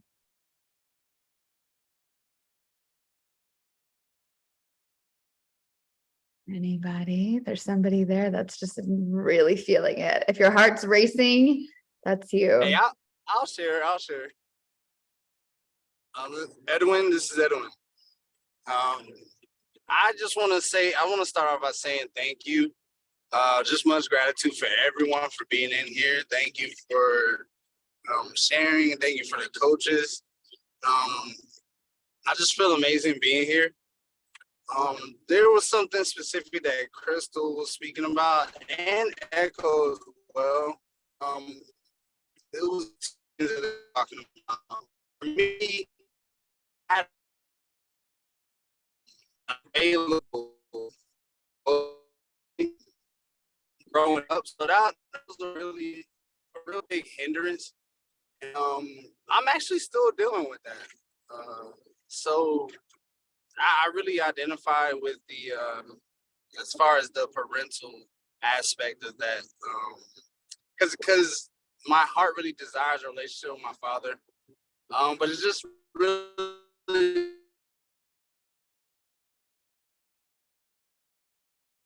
Edwin, you're cutting out just a little bit. I just want to confirm. So you said it's cutting out a little bit. Can you say that? Yeah, so I was just saying, parentally, my father is not really available in my life, but I mean, we're getting to a much better place. But it still kind of bothers me, the relationship that we do have. So I definitely identify with that as far as, trying to heal that aspect in myself. And as far as what a piece that Krystal was talking about, I can go that as well. I'm also a transformation coach. Edwin, it's still cutting out just a little bit, but I love to share so much.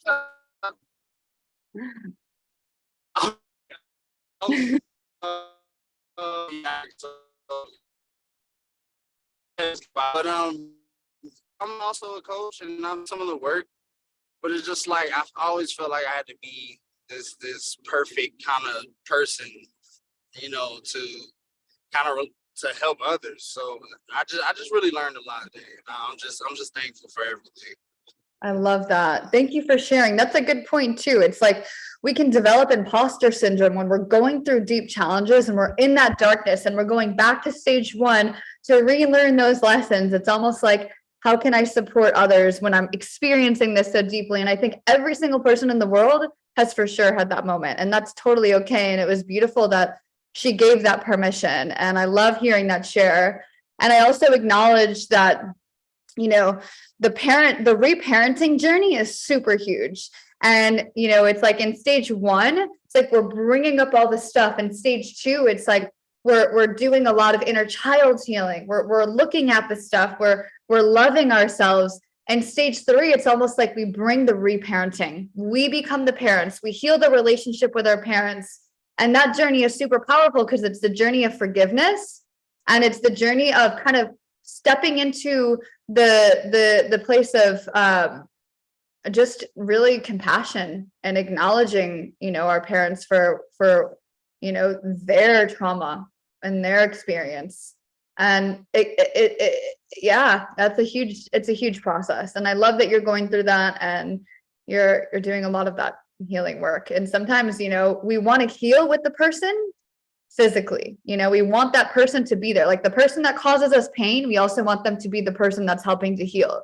And sometimes it doesn't work that way. Usually some of that work has to actually be done with ourselves and doing that forgiveness work. And it's not even about the other person. And that is a super challenging journey. And it's really powerful going through that. So thank you for sharing that. Can we all take ourselves off mute and give Edwin a big ashe?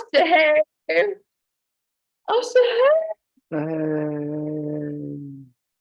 I see one more hand raised. Claire, you're going to be our last share for the evening, and then we'll give some closing comments.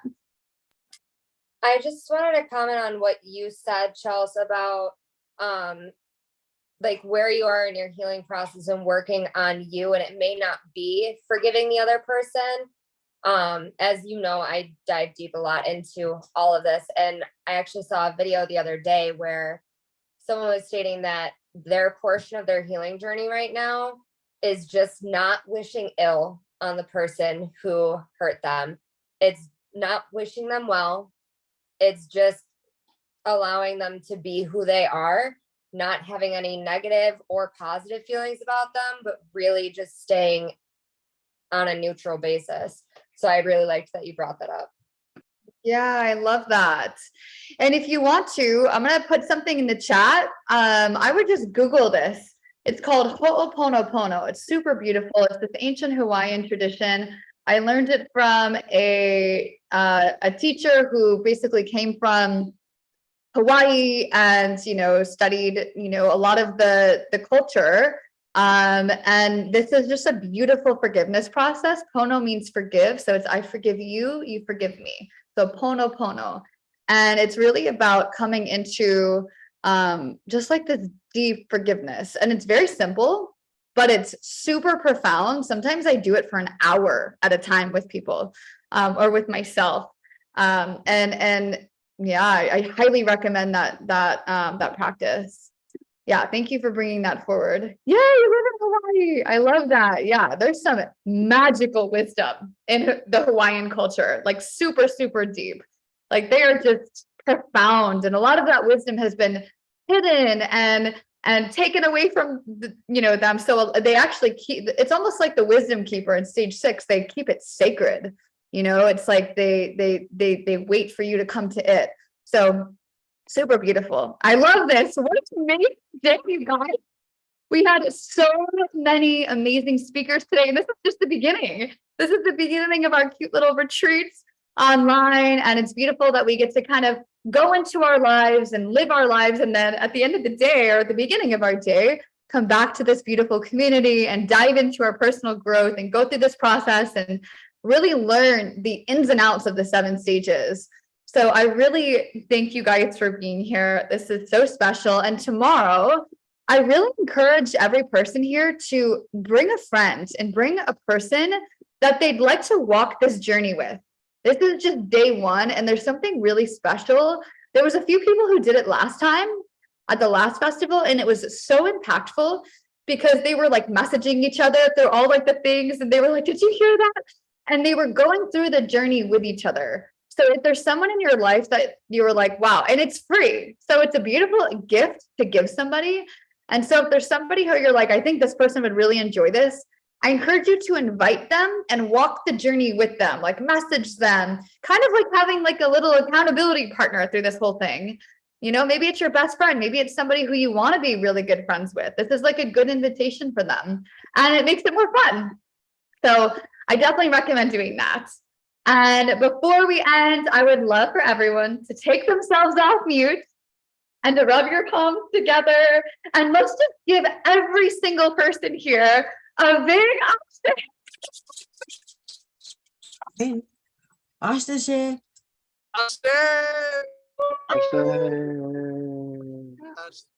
Yeah, this was such an amazing day.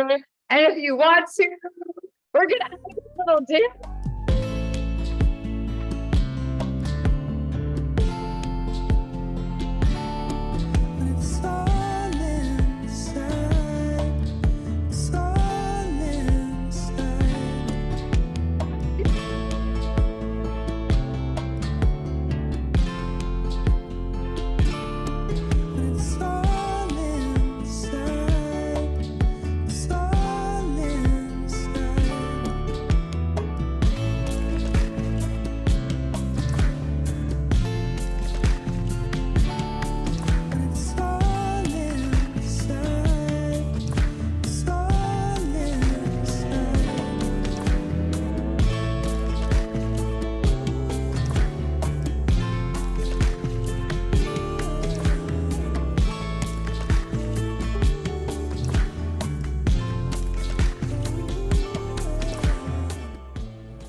We love you. We love you. We love you. We're so excited to continue dancing with you tomorrow. We're going to be doing some special dancing. So this is going to be part of tomorrow's challenge, just a little heads up. Have an amazing rest of your day. Thank you so much for being here. Gigi, Kim, we've got Melody, Prem. Thank you so much, Marcella. It's so good seeing you again.